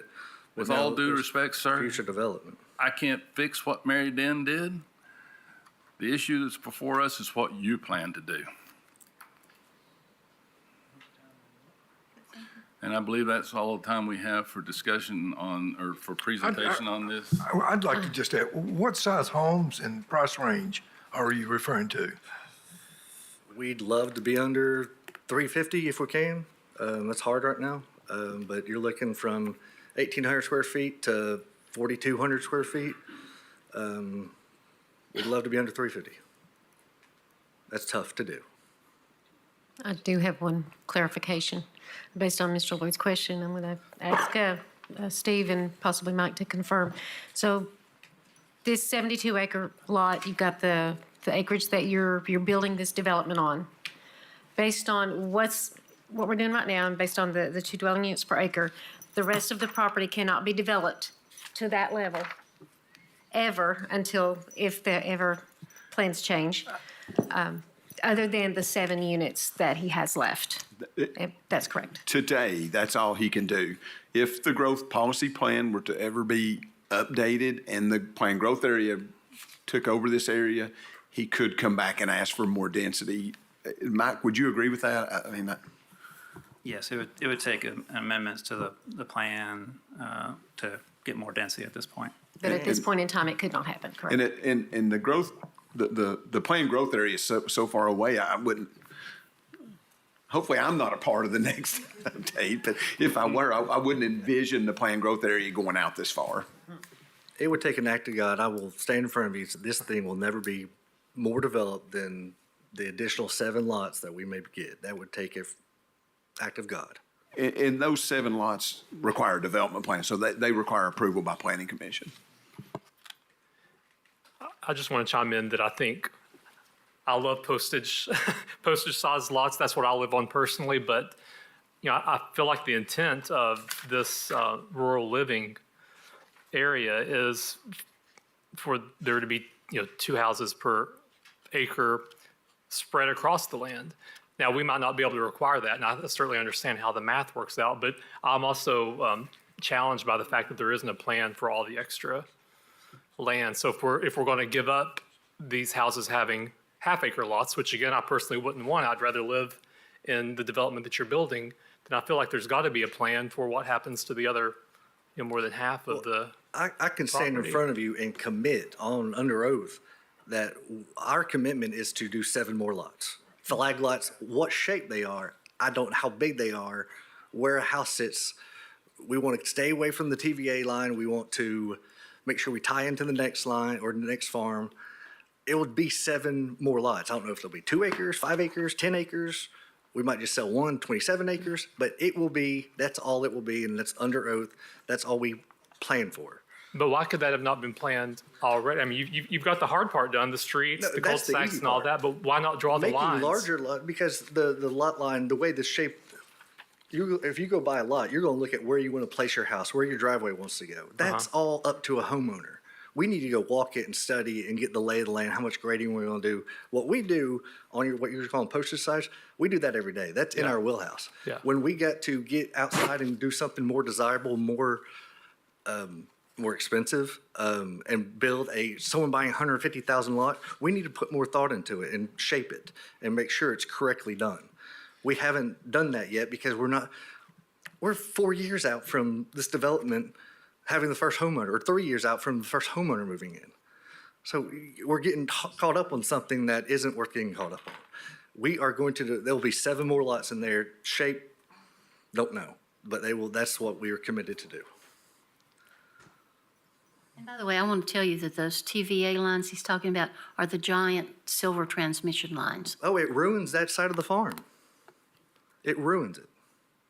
So my next question would be probably going back to planning. If we grant this application, what would be the next step for Mr. Sanderson? Well, if the planning commission approval is upheld,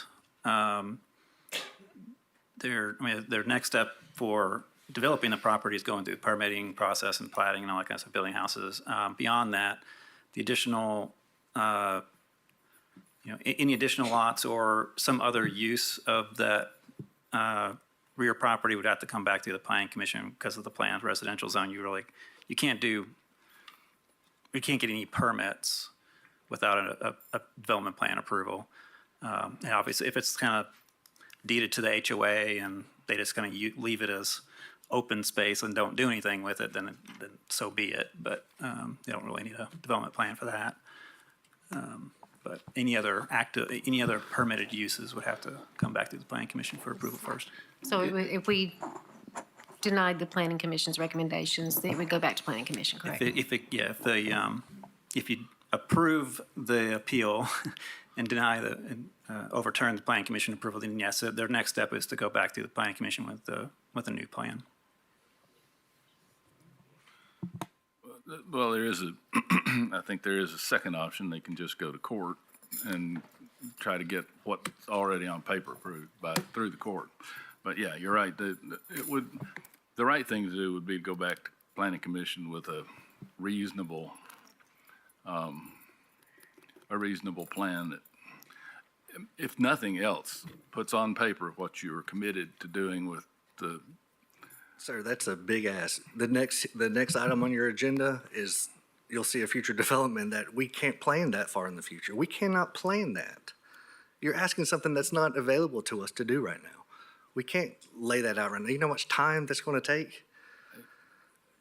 I used to do it for a living. I know what it takes, okay? So, yeah, it's money and it's time, but you're talking about people's community here. And, well, whatever.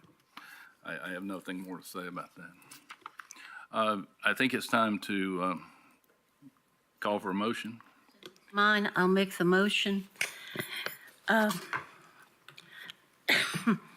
to approve the appeal, to disapprove the appeal, to not grant the appeal to Knoxville, Knox County Planning Commission's approval of development plan 12C 24DP.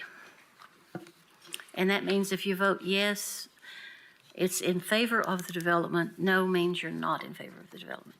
It has to go back to court or to the planning commission. I second that.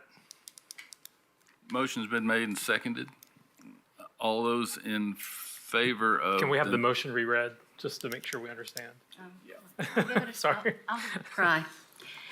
To deny the appeal of, Knoxville, Knox County Planning Commission's approval of the development plan 12C 24DP. And it's one of those things, if you vote yes, you're denying, and no, you're approving, which sounds very backward.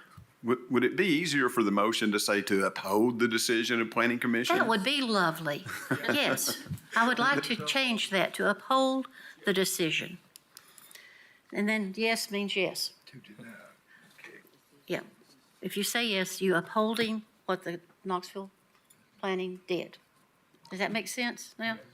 Good. Good job, Chief. Yes. If everybody understands what they're voting on and how they're going to vote. Yes would be to uphold what has already been established by the planning commission.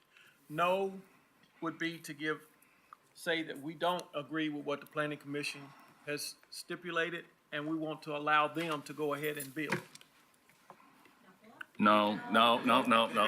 Time out. Excuse me. If you vote yes, you're saying whatever the planning commission approved, we agree with, and the builder may go ahead and continue with his development. If you vote no, you disagree with what the planning commission has said, and you're requesting that the developer go back to the planning commission with a revised development plan. Does that make sense? Yeah. Everybody understand that now? Okay. Motion's been made and seconded and clarified. If you would call the roll, please. Curtis Brown, No. Jonathan Repass, No. Doug Lloyd, No. Ashley Williams, No. Cecil Anderson, No. John Elliott, Yes. Sherry Garrett, No. Rebecca Longmire, Yes. Paul Huff. No. I believe I counted 7-2 in favor of the applicant, requesting that this development plan be sent back to Planning Commission, or revised and sent back to Planning Commission. So your application has been approved.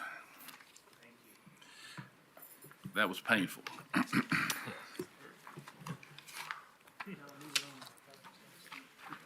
I would like to say thank you to both parties for working so hard to make sure we understand please. a difficult situation.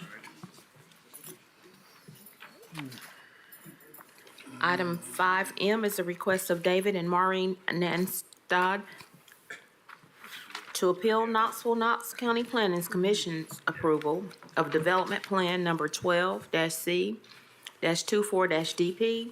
Properties located at 3324 Swafford Road, CLT map 103, parcel 073, zone PR in the 6th Commission District.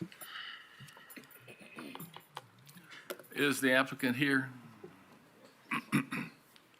Is there any any opposition to this applicant? I'm David Nanstead. I live at 2838 Swafford Road, and I don't think I've been sworn in either. If you raise your right hand, please. Do you solemnly swear or affirm testimony about to give you the truth, the whole truth, and nothing but the truth, so help you God? I do. Before we go on, is there anybody else that's going to speak today that hasn't been sworn in? Okay, very good. Go ahead. Okay, so I'm representing residents living on Swafford Road. And we filed the appeal, me and my wife, representing folks living off Swafford Road, and I got copies of it I'd like to hand out. I don't think I have enough for everybody, but maybe you could share. Want to start by saying, first off, thanks to all of you for doing what you do. This is my first time being involved with something like this, and it's both exciting and kind of nervous as well, but pretty cool. So I want to start by asking if anyone had a chance to actually drive Swafford Road. And if you haven't, I would highly recommend you do that. So I'm essentially just going to read my appeal because it kind of lays it all out. So we respectfully submit this appeal challenging the Knox County Planning Commission's approval of the proposed development plan 12C 24DP 12SB 24C, which I'll call the development for the rest of my appeal, which is located at 3324 Swafford Road. This appeal is filed in accordance with the Knox County zoning ordinance, section 65008A. And as I mentioned, I really would want to encourage folks to drive Swafford Road if you hadn't already to understand the magnitude of our concerns. So we're challenging the Commission's approval of the development based on the following. So our key grounds for the approval. Incompatibility with the Knox County Growth Policy Plan. So the development is not in compliance with the January 12, 2000 Knox County Growth Policy Plan. Under Section 1, Recommended Growth Plan, Policies Part 3.5C on page 6, extensions of low-density residential development into the rural area shall be limited to the following conditions. Part C, connecting collector and arterial roads from the proposed development to the urban growth boundary or planned growth area, which meet the standards of the Knox County Engineering and Public Works Department or its successor. So the development is within an area designated as rural area according to the Growth Policy Plan map. The first phase of the development will be served only by Swafford Road. Swafford Road is classified as a local street according to the Knox County Major Road Plan 2018. And I think I attached to my letter, I handed around an image of the plan in the Knox County Major Road Plan. Part 3, and I quote, connecting collector and arterial roads from the proposed development to the urban growth boundary. That's from the part I quoted from the growth policy plan. That means that the new development should be linked to existing arterial roads through collector roads, allowing traffic from the new development to access the wider road network. So the development's first phase is connected to a local street, Swafford Road only, and is not served by a collector road linked to an arterial road, and is therefore not in compliance with the Knox County Growth Policy Plan. So that is further supported by the 2024 Knox County Growth Policy Plan Amendment, Section 1, Policies Part 4.3, Part C, which mandates that developments in areas designated as rural living must be on a collector road with a minimum width of 18 feet. The intent of this restriction is to restrict certain land uses to access using a collector or arterial roadway and prevent some land uses off a local street. So from page 2, second paragraph of the County Major Road Plan, and I quote, it should be noted that the Major Road Plan is also referenced and utilized in certain aspects of the zoning ordinance of both the City of Knoxville and Knox County in order to restrict certain land uses to have access only from either a collector or arterial roadway, i.e. preventing some land uses off a local street. So, in summary, this development is served by a local street. It needs to be served by a collector or arterial roadway per the requirements of the growth policy plan. Part D. In response to the amendment, the subdivision report conceptual development plan case file includes under the comments section an item 4.A that says, since the property was zoned PR up to 3 units per acre before the growth policy plan was amended in 2024, the requirement that the property be located on a collector road is not applicable. So we're challenging that statement based on Part 1A above that I just described to you that quotes the 2000 Knox County Growth Policy Plan that would still apply in the absence of this amendment. The area remains designated as rural, and infrastructure requirements applicable to such developments should prevail, and the development should be required to be served from a collector road with adequate capacity. And this inconsistency undermines the principles of equitable and sustainable development outlined in the Knox County Growth Policy Plan. So now I'm moving on to Part E. Additionally, approval of the development goes against goals outlined in the Knox County Growth Policy Plan, Section 1, Recommended Growth Plan, including Part I, encourage a pattern of compact and continuous development to be guided into urban areas and planned growth areas. The Knox County Growth Policy Plan map shows the development along Swafford Road is within an area designated as rural, not urban growth, and the development is neither compact nor continuous with existing development. So, the second part of our appeal addresses traffic study flaws and safety concerns. So there was a traffic plan that was developed to support this development. So we reviewed it and we've got some comments on it. The traffic study supporting this development, as outlined in its executive summary, focused solely on intersection analysis and neglected the actual conditions of Swafford Road itself. On page 6 of the study, it stated that the road, Swafford Road, has 10-foot travel lanes. However, local observations and measurements provide photographic evidence, which I've attached to my letter that I passed around, as well as the electronic version. I hope all of you were forwarded.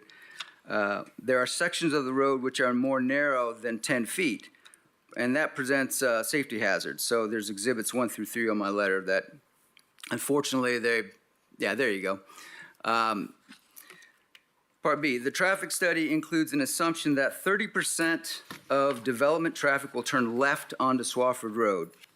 That's from page 13, figure 6 of their study. It states that these patterns were based on the existing traffic patterns derived from the traffic counts and knowledge of the area. As a resident of Swafford Road, I have probably better knowledge of the area. I'm challenging that percentage since the access to the nearest grocery store, gas station, pharmacy, and schools will require a left turn onto Swafford Road. This potential discrepancy should underscore the need for revised and accurate traffic analysis. Part C, the Swafford Road Bridge over Beaver Creek is extremely narrow with a curb-to-curb width of 18 feet and an approach roadway width of 14 feet. And I'll emphasize that because as we're approaching that bridge, if someone's coming from the other way, you have to stop and let them come through. So this bridge is served by an extremely narrow approach, as I said, 14 feet, as detailed on the TDOT National Bridge Inventory, which I attached to my letter, Tennessee Inventory and Appraisal Report.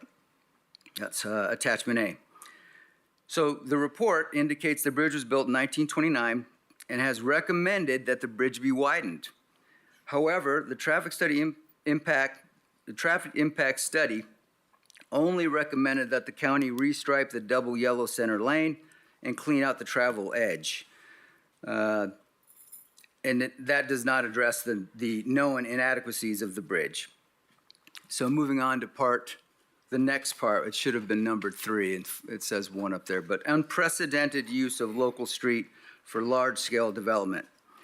So it's unusual and inappropriate for a development of this magnitude to include a local street for access. The Planning Commission's decision sets a concerning precedent, ignoring the intent of the growth policy plan to manage growth responsibly. Developments of this scale typically require access to a collector or arterial roads to mitigate impacts on existing communities, as I presented in the first part of my appeal. We propose that the development be required to be served from a collector or arterial road in compliance with the growth policy plan, such as Sam Lee, and not be permitted to be served from Swafford Road. Sam Lee Road is a more appropriate access point, and as the county has already committed resources to its improvement.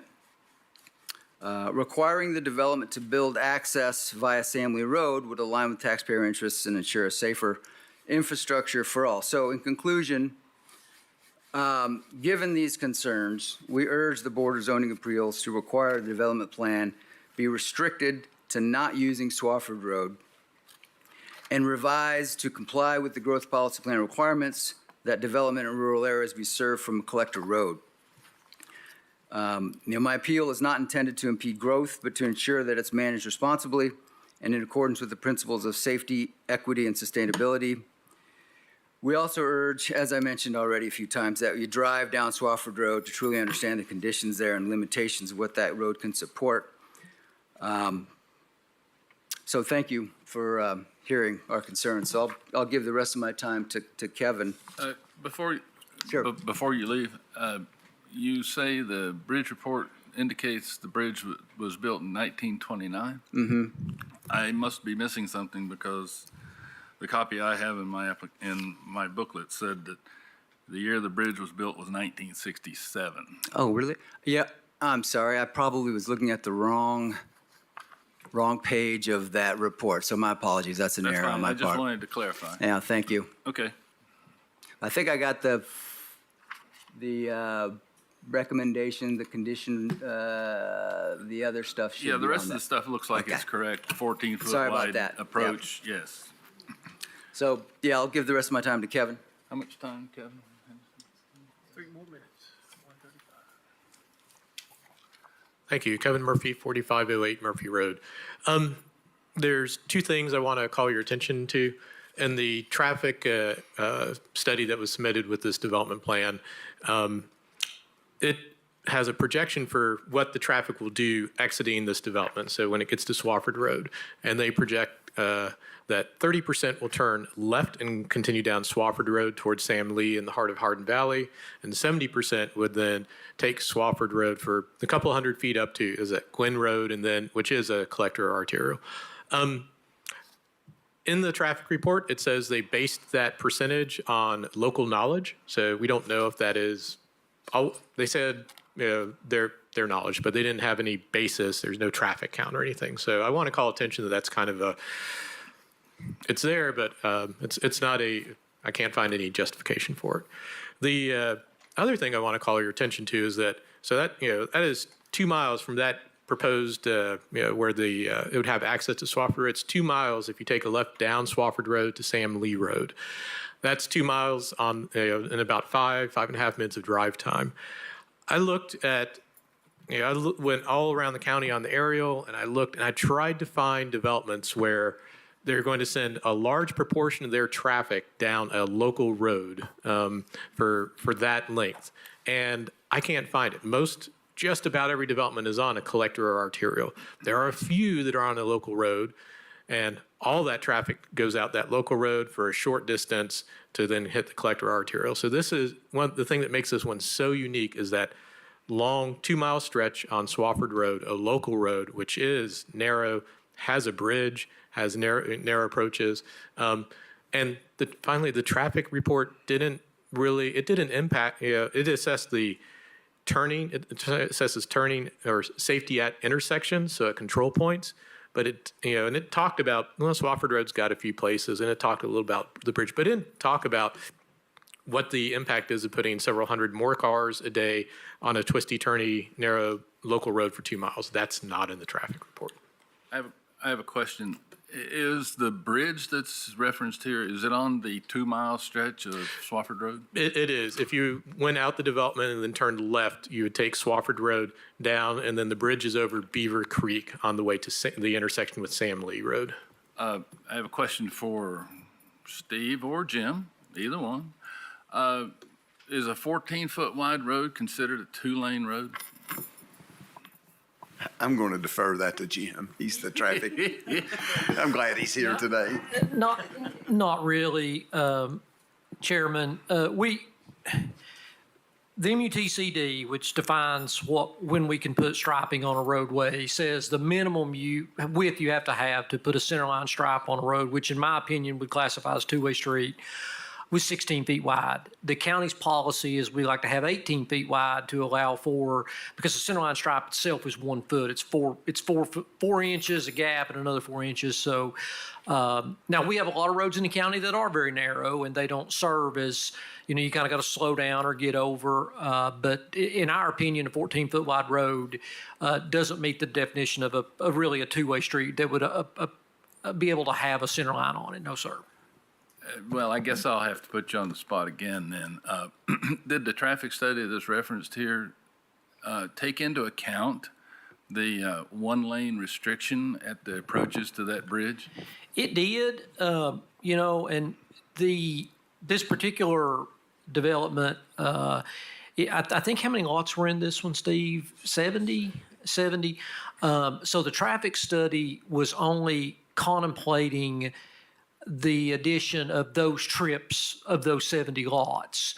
So based on our analysis with that only a small limited number of lots and the distribution, we didn't feel like, and we concurred with the traffic study, that the road, although it is narrow now, wouldn't necessarily require improvements as part of this particular phase. Now, if the developer wants to do additional phases and additional traffic gets on it, yes, we would probably be looking for improvements, but based on the numbers as presented as part of this phase of the development, we did not feel like improvements to that were warranted at this point. So let me understand, you said that the traffic study is based on just the traffic generated by this development? It did not include the existing traffic? Yeah, I'm sorry. It included what we consider background traffic, the traffic that's already there, but it only included the lots that were of the 70 here. This, I believe, Smithfield owns a larger piece of property that they may develop in the future, but our traffic study only quantified these lots that are per this development plan. Thank you. Any other questions before we hear from the developer? You have the floor. Josh Sanderson, 4909 Ball Road, Smithville Homes. I'll be brief. This is phase one of a larger development. It's a 250-acre tract. We have a lot more engineering and a lot more design to do, but this is how we get started. We have the traffic study that, according to Knox County Planning and Knox County Engineering, that the necessary improvements are laid out on this concept. As we move forward and do additional phases, additional traffic studies will have to be done. But again, we don't know what the future looks like. We don't know how many more developments will happen between now and by the time we get to the end of this thing. We don't know a lot, and I can't testify to anything we don't know. So what you have in front of you is 70 lots on a 250-acre tract, and the remaining balance might be developed or it might not be. I'm here for any questions or comments. I got a quick question. Why not have it go out to connect to Sam Lee currently? Sam Lee needs a lot of improvements, and there's a lot of other developments on Sam Lee. We think that those developments are probably going to trigger other traffic improvements to Sam Lee, and we have to build $1 million bridge, and it just the economics don't make sense. The next phase will most likely be the bridge and get all the way down to Beaver Creek and cross it into Sam Lee. But that design and that engineering, that traffic count, the future, what's between now and then, we don't know. So to connect to Sam Lee, you'd have to build a bridge.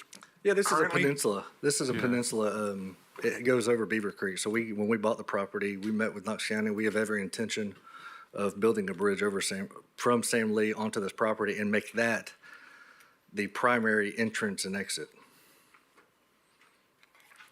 Swafford will become a secondary use. But to start with the bridge and access to property that way was cost prohibitive at this point. Oh, absolutely. And Sam Lee, yeah. Gotcha. I guess I'll ask you, assuming you develop the rest of the, 250 acres, similar density to what you're planning on now, do you anticipate it will increase the traffic on Swafford and across this narrow bridge? I don't get involved in the engineering or the science of it. I can't testify on that. I would get a traffic study and they would tell me. It would, yes, generate more traffic on Swafford roads, which at that point would require infrastructure improvements.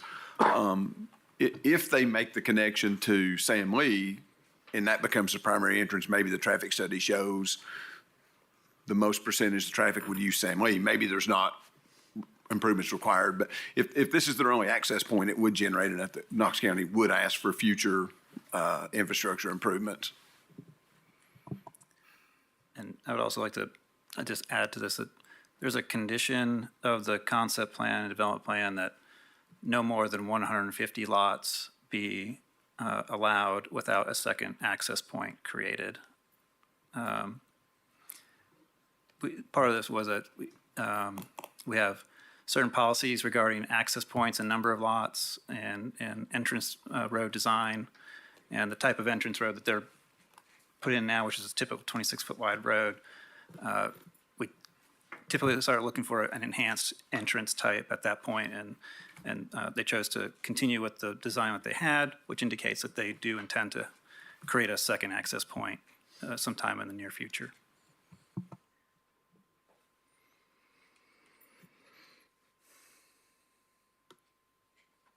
I'm assuming that the second access point had no influence on the traffic study that was done currently. It did not. It only looked at the access point that's identified on this plan. Any other comments?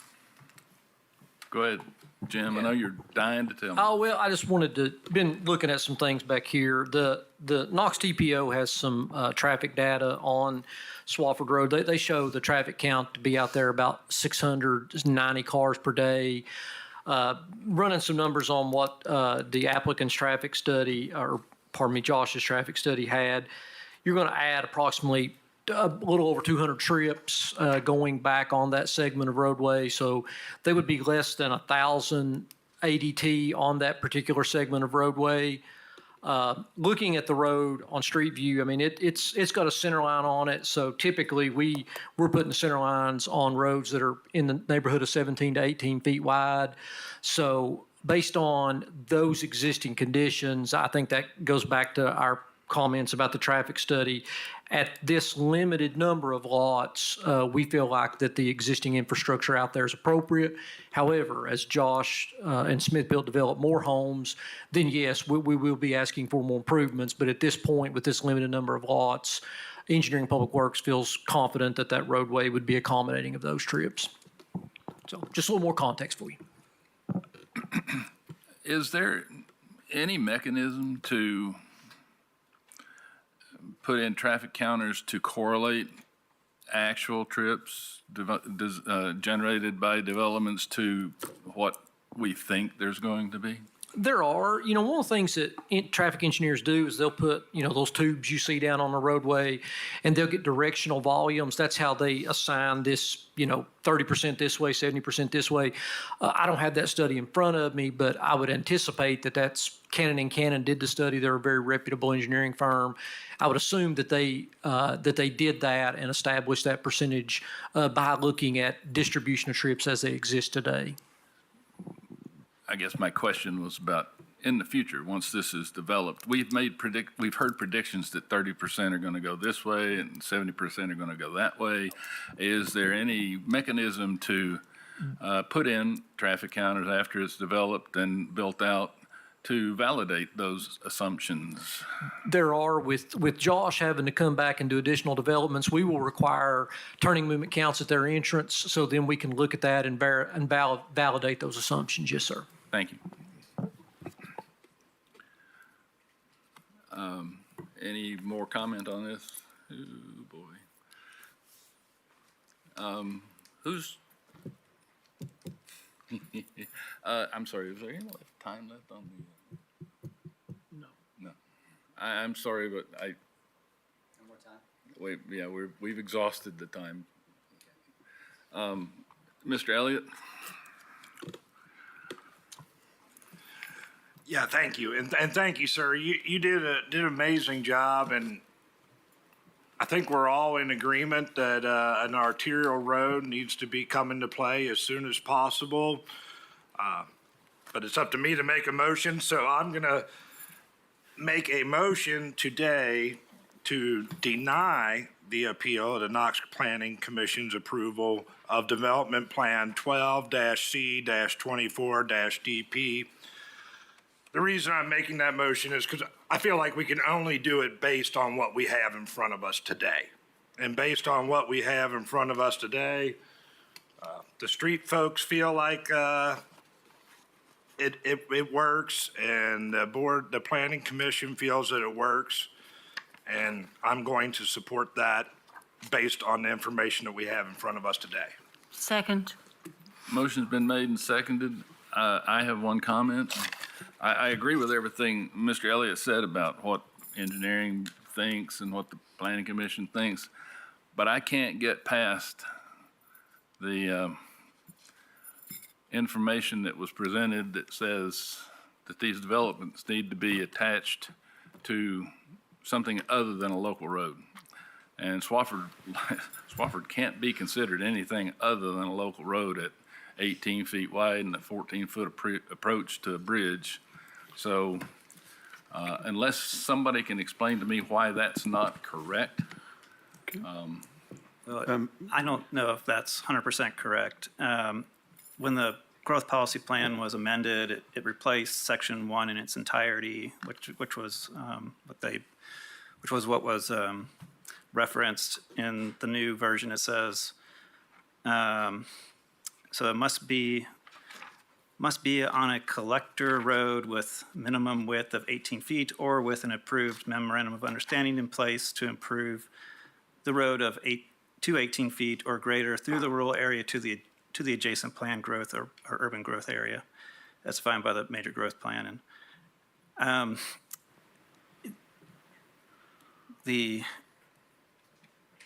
so Swofford Road is a local road, and then Gwynn Road is a collector. And that's where there's a condition to widen Swofford to the north to Gwynn Road. And let's see here. I think I don't know what the width of Gwynn Road is offhand, but let's see here. Back to Solway Road is the planned growth area. So the requirement to widen Swofford Road back to Gwynn Road, which is a classified road, is what we feel meets the intent of the growth policy plan and the recommendation. Hey, and I would also add that this development was approved prior to the growth policy plan being adopted. And there's language in the growth policy plan, and maybe Mike knows about it, that they retained their rights under the old growth policy plan, which would have allowed a development off of a local street. There seems to be some confusion about whether or not this development can be served by a local street, either in past requirements or in current requirements. So I'm not hearing a definitive answer on that. In the past, it could, right, Mike? Is that? That's what I tried to quote under Part 1A, is from the 2000 Knox County Growth Policy Plan. So in the 2000 growth policy plan, it was geared toward extensions of low-density residential. And we looked at mainly like zoning at the time, if zoning could be approved for the property. And it allowed, under certain conditions, to get up to 3 dwelling units per acre, which this property did obtain. And under the new growth policy plan, it stipulates that existing densities are retained. You know, we don't, just because it's in the rural area now, doesn't mean that it goes down to 2 dwelling units per acre. They still have the option for 3 dwelling units per acre. Mike, I'm sorry, but the question's not about dwelling units per acre. The question is whether or not this development has to be served by a local street or it has to be served by something like a collector. I don't see anything that says it can't be, because it says, so this is about, again, extensions of low-density residential into the rural area. And if a property was rezoned to 3 dwelling units per acre at the time, they have that right to develop at 3 dwellings per acre. It talks about you had to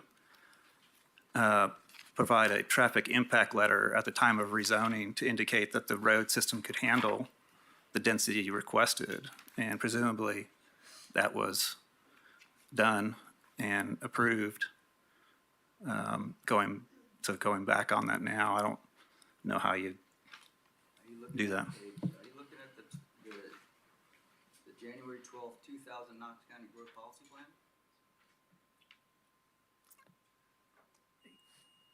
I am.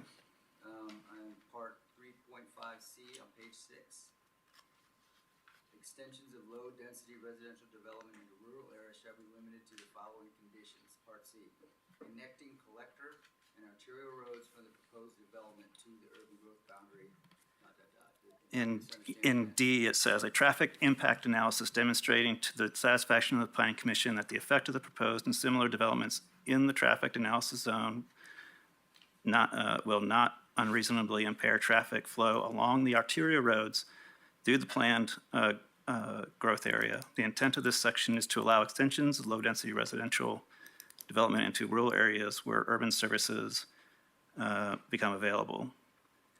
And then this goes on to say that these areas should be reclassified as planned growth when the growth policy plan is amended. And the way that that's been interpreted in the past was that that was on the rezoning side of things. If the rezoning was approved, then they were able to move forward with development. So.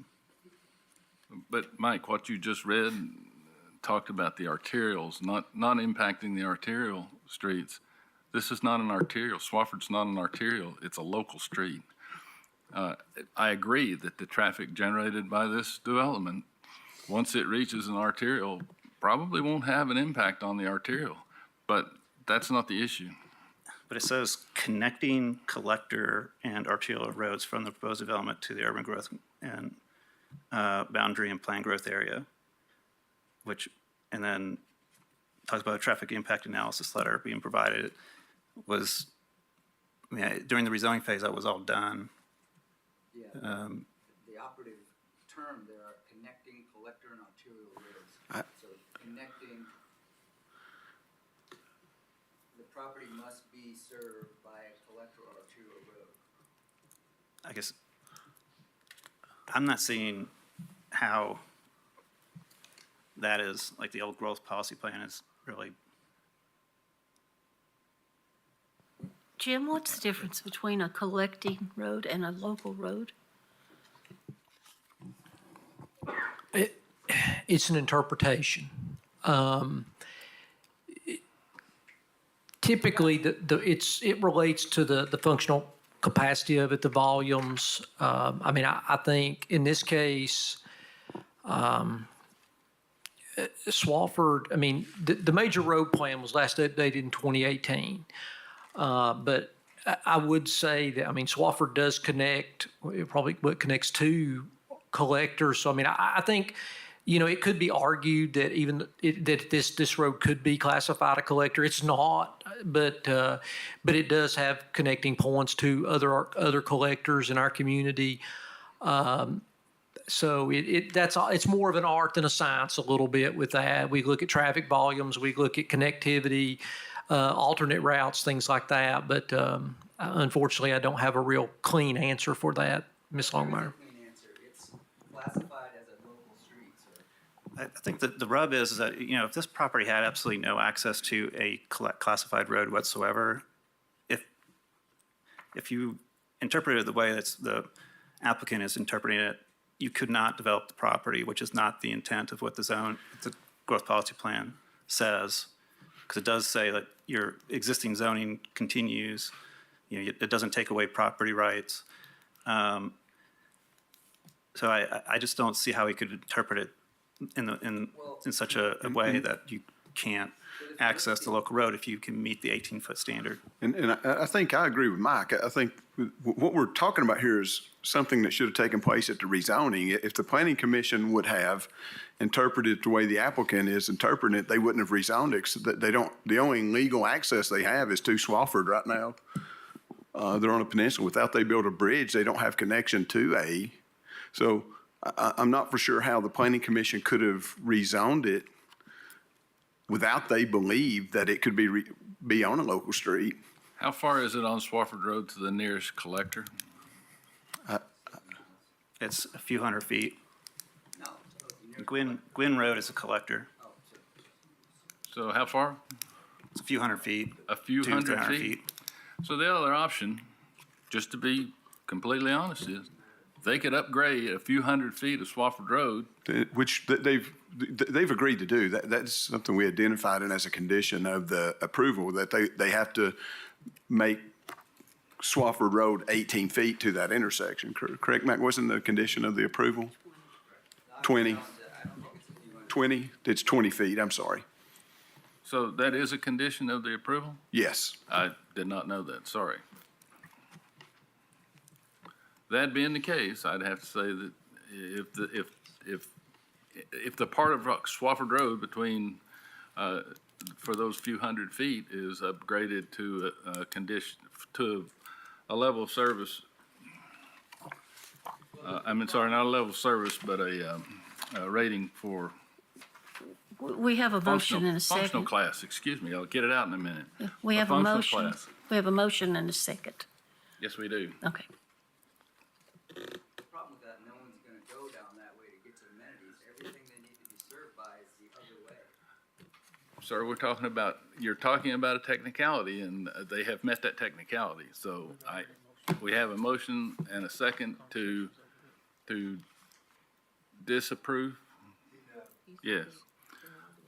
All those in favor of disapproving this application, please say aye. Aye. Any opposition? Sorry, it's disapproved. 30 minutes to go through the next two. One. Oh, that's right. Oh, this is the toughest one. Go ahead, Kim.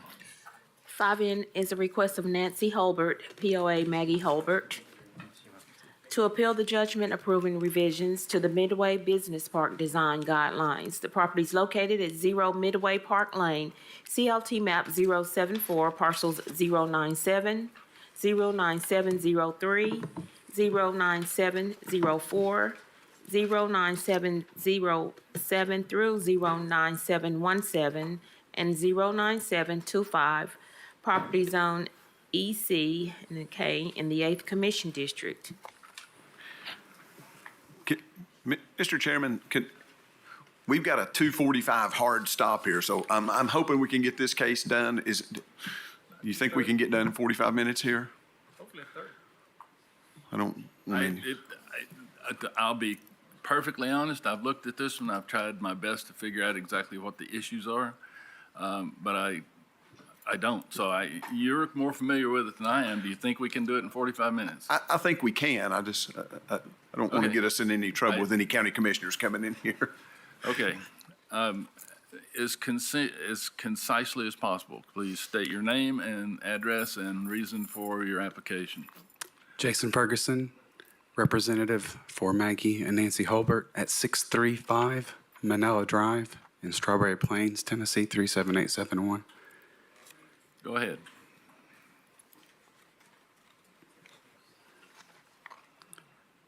The residents of that entire area fought for years and rightfully lost the battle to Midway Business Park. With that being said, the conversations that I've had with the residents in that area, they are not against the job growth and, more importantly, Greenheck actually coming into this area. And if I can be corrected if I'm wrong, please. That zone is EC? Correct. It has a height limit of 45 feet. And in the last, I believe in November, they asked for the height requirement to be obliterated. So 45 feet is now no restriction. Has been stated in here earlier today. I'm not aware of Mike's last name, so I apologize. I would address him by his last name. That a two-story house compared to a one-story house, it overshadows the adjoining properties. So if you look on a map and you see Manila Drive, it's just to the northeast of the 345 acres. Right. Anywhere in the pink area, there's no restrictions now. So what I was tasked to do today was just simply ask for you all to keep the height requirement of 45 feet, to not be in excess of 45 feet on any building that's set to be built anywhere inside the pink. As you can see, I'm here for Shackelford Estates, which is Manila Drive right there. So I'm maybe speaking a little bit for the other properties around. So I'm not trying to speak for them without speaking to them directly. So the height requirement, the part of the appeal that we filed, which is also about the setbacks, 345 acres that they have to use with a 50 feet setback. And we were asking for much more space when it comes to any type of buffer zone. That's why we asked for 250.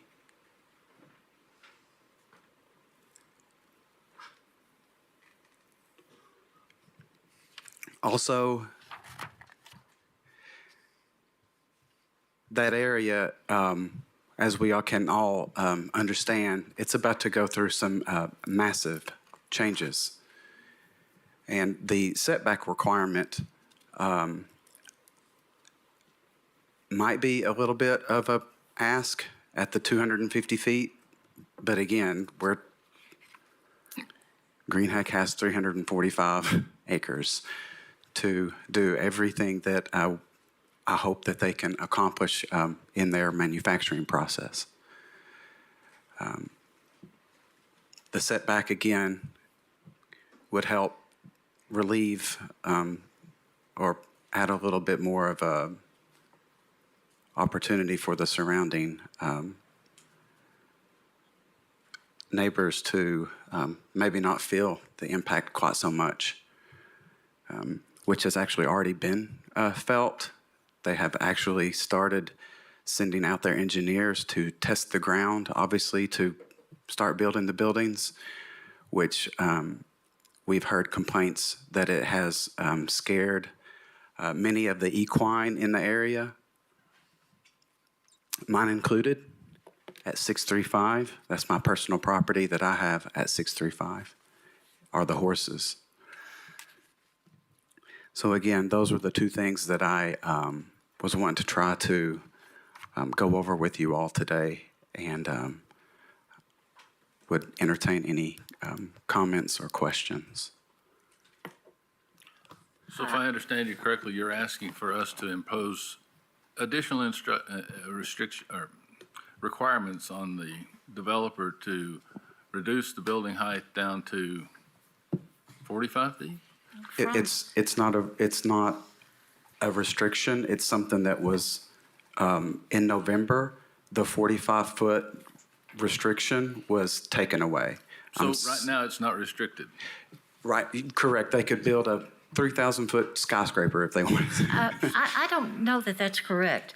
On the planning commission, and this is for Mike Reynolds, it says, building height, remove maximum building height requirements and replace with building height shall be in accordance with height limitations for the applicable zone. What is the height for the applicable zone? So we have it on the screen here. You can read the screen, but go ahead, Mike. Yeah, so so in the guidelines, it says that there's two different sections that got amended, or at least there's references, but it says what you just said, that the maximum building height is per the applicable zone.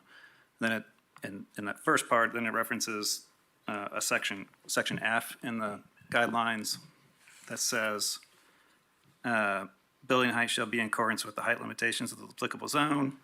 ET zone or EC zone currently limits to 45 max height.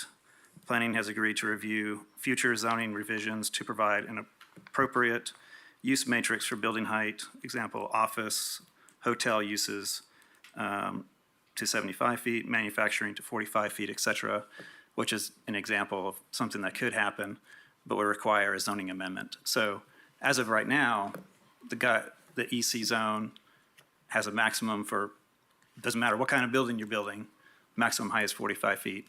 The only way to go above that is to get a variance from this board, or for the zoning ordinance to be amended, which starts with planning with a recommendation, and then goes to county commission for adoption. So there couldn't be any height above 45 feet until there was an ordinance amendment or variance is approved. Excuse me, being a devil's advocate, it says 45 feet at the minimum setback here. What about interior buildings? There's I think it's probably referring to that next line there, where it says the maximum height is 35 feet within 100 feet of a residential zone. However, then the height then creeps up to 45 feet the further away you get from the side lot line. Or from the Okay, line. so 45 feet is the height limit. Is that? Yes. That's correct. But you say that was? That was, Gone yeah, away with? that was gone away. They were, No. No, I'm it's so not sorry. going away. No. it's No, not. it's still, it's part of the requirements in the. Oh, I'm so sorry. I thought I thought that was repealed to where there was no restriction on height. No. No. Yeah, it probably could have Okay. been worded a little better, but the intent there is that if the EC zone is amended to allow more height, then they wouldn't have to come back through necessarily for a development plan approval, revision to the guidelines to allow the additional height so I'd say that there's nothing in the works right now for amending the EC zone. We do know that is an ask to study, and when that comes forward, that would be a public review process, and Okay. everybody would have an opportunity to comment to on go it. over it. Yeah, Great. and like I said, it has to go all the way through county commission for adoption, so it's a big process. Okay. I do believe their office building, they are looking at possibly exceeding 45 feet. So again, that would be something where we would see where that office building was going to be, and then Well, again. so during an amendment process, we typically don't get into where, like, an exact development plan. Correct. Now, there could be stipulations in the ordinance amendment that says, like, how far away from other properties, height can, once they exceed a certain height, they have to be a certain distance away from some other property, or something along those lines. So there could be controls to help mitigate additional height. Right. Okay. Mike, on the case summary, it says that one of the zones is CA general business. They have a very small little square or rectangle of CA zone. I'm not sure. But I mean, if that, is there a different height restriction? There is in the CA zone. I'd have to look it up, but I think it's less in CA. That's We'll fine. get it up on the screen here for you. I was just wondering if that's where they plan to build the office building, and that's why it might be taller, but. It's the same. don't know. No, Okay. no building shall exceed 45 feet in the CA zone as well. Okay, so apparently the yes, building heights, Yes, I do completely apologize for the fact that No worries. that was not That's okay. clear. All right, let's talk about the buffer zone. Right now, it's set at 100 feet. They're asking for 250 feet. 100 feet is a pretty good buffer. Yeah, they didn't change that buffer. I think they're actually exceeding the maximum in some instances. Let's see, the minimum width of a buffer is 100 feet when adjacent to residential zones, 50 feet when adjacent to agricultural and open space zones. But they have their buffer at 100 feet for, I believe it's residential, agricultural. It might say open space too. I'd have to see exactly how it's worded, but yeah. 100-foot buffer is a pretty good buffer, compared to 5 foot. Oh, right. Again, with a 45-foot building restriction in place, that's great. Again, until there's further plans to exceed that, a 45-foot building, can it be built just 100 feet off the property line? That's the buffer is 100 feet, correct? The buffer adjoining ag is only 50 feet, so that if they're requiring 100, if they're agreeing to do 100, they've doubled what the zoning ordinance would require. But I would say yes, if they have a 100-foot buffer, they could build at that 100-foot mark. Okay. But that usually includes landscaping and things like that help. Yeah, and some trees to help trees and cover. stuff, We actually have folks here from the chamber and Greenheck who can probably speak to landscaping and buffers and building locations if that's what we'd like. just for my edification, if the 45 feet height is, that does away with one concern, right? It does, yes, completely. So if it stays at 45, do you still have an objection to the 100-foot buffer? 100 feet is less than half the size of this room, and then if you go 45 feet up, you're... This room's not 100 feet wide. No, I was, the length, it's about 100 Sure, it's feet. 100 feet long, but I could Right. be wrong. So if the building is 45 feet tall and it's only 100 feet away from the property line, that is, it's a massive impact to that area, which, again, there were some protections that were discussed and approved back in 2015 when this entire thing started to move forward. So the setback being, again, on 345 acres, it just, when you go out there and you measure 100 feet, it's real close. So a question I have, if we go back to 2006 when this was Midway Business Park and it was going to be a business park, what was the buffer zone requirement for the zoning? 100 it was 100 feet. Okay. So I think the requirement now hasn't changed from what it was in Or actually, 2006. I believe it was actually 50 feet, and they've doubled it on That's what was Yeah. stated Yeah, earlier, so I think what I'm hearing is you're asking to increase increase the buffer zone beyond Right. what it's ever been for this development, even before, the new owners started pursuing it for Correct. something different than the original concept of the business park. Which, do we? Again, the actual Greenheck themselves, the whole process, if you look at their buildings in North Carolina and, Wisconsin, I know they're going to come in and it will be upstanding work Sure. as far as how it looks from a, Sure. aesthetic Yeah. portion. Yeah. The fact that it can be so tall and be so close, that's where we have a lot of people that are worried about that. So I guess my question, and I don't know who could best answer this, do we have any other district zones where we are requiring more than 100-foot buffer between residential and whatever else? I can't think of any. Yeah. There's, in the industrial zone, special, anything that's considered a use permitted on review, I think has to be like 300 feet from a residence or something along those lines.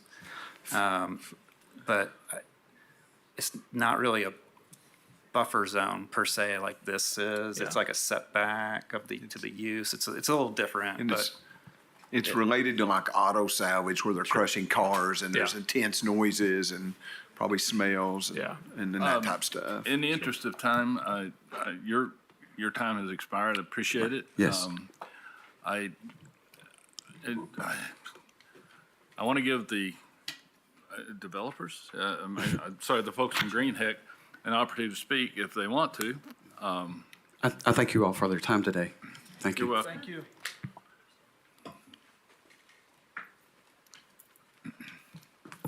Good afternoon. I'm Doug Lawyer with the Knoxville Chamber, 17 Market Square. So here to answer any questions. There's obviously a long history to the development of this business park. That 100-foot buffer has been in place for a long time. As it's been stated, it's kind of double what the zone requires. And, we'd like that to stay where that is. As far as the height, I think we've talked the height thing out here, so.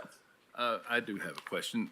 Do you have any plans or current layouts that show buildings built right up against the buffer? Wouldn't there not be like a fire lane or something between the buffer and the buildings, or parking, or I don't know? Brad Salisbury with the Design Innovations for 200 Gay Street. Sorry about that. We don't have any plans to build right up against the buffer at this time. Thank you. Any other? I Ms. would like Longmire? to state, being in on the project from the very beginning, back when we were trying to see if there could be a business park developed there, whatever, having this particular business is so far ahead of some of the other things that could have gone in there that I would probably be there baking them cookies. Thank you, Ms. Longmire. Any other discussion? Whose district is this? Is this yours? Of course it is. It's mine. I'd like to thank you for coming. I appreciate the community's concern. I really think working with the development, you all are going to come out so far ahead of what it could have been. And I think the horses will get used to the sounds. And probably if you have cows, they'll be at the fence looking to see what's going on, because they do that. But I would like to, and I don't quite know how to state this as well as it should be, but do I deny their, okay, I would like to deny the appeal of the Shackelford properties. Second. Motion's been made and seconded, and just to clarify, if you vote aye, you are denying the applicant's motion. If you say no, you are agreeing with the applicant. That being said, call the roll. Mr. Brown? Deny, yes, deny. No. Yes. You're actually, Yes. Yes, I'm voting yes. Okay. Okay, Jonathan Repass. Aye. Doug Lloyd. Ashley Williams. Aye. Cecil Anderson. John Elliott. Aye. Sherry Garrett. Aye. Rebecca Longmire. And Paul Huff. Yes, just so you won't be alone. I hope that we've clarified some of your concerns and that you'll find a way to live with the development as it goes forward. Thank you very much. Item O on our agenda has, as I understand it, opted out. Therefore, we are done. I will accept a motion to adjourn. So moved. Second. All those in favor? Aye. Aye. Everybody turn your PA systems off. We're off. We're out. We're done. Pull your batteries. They're going to be in here in a minute.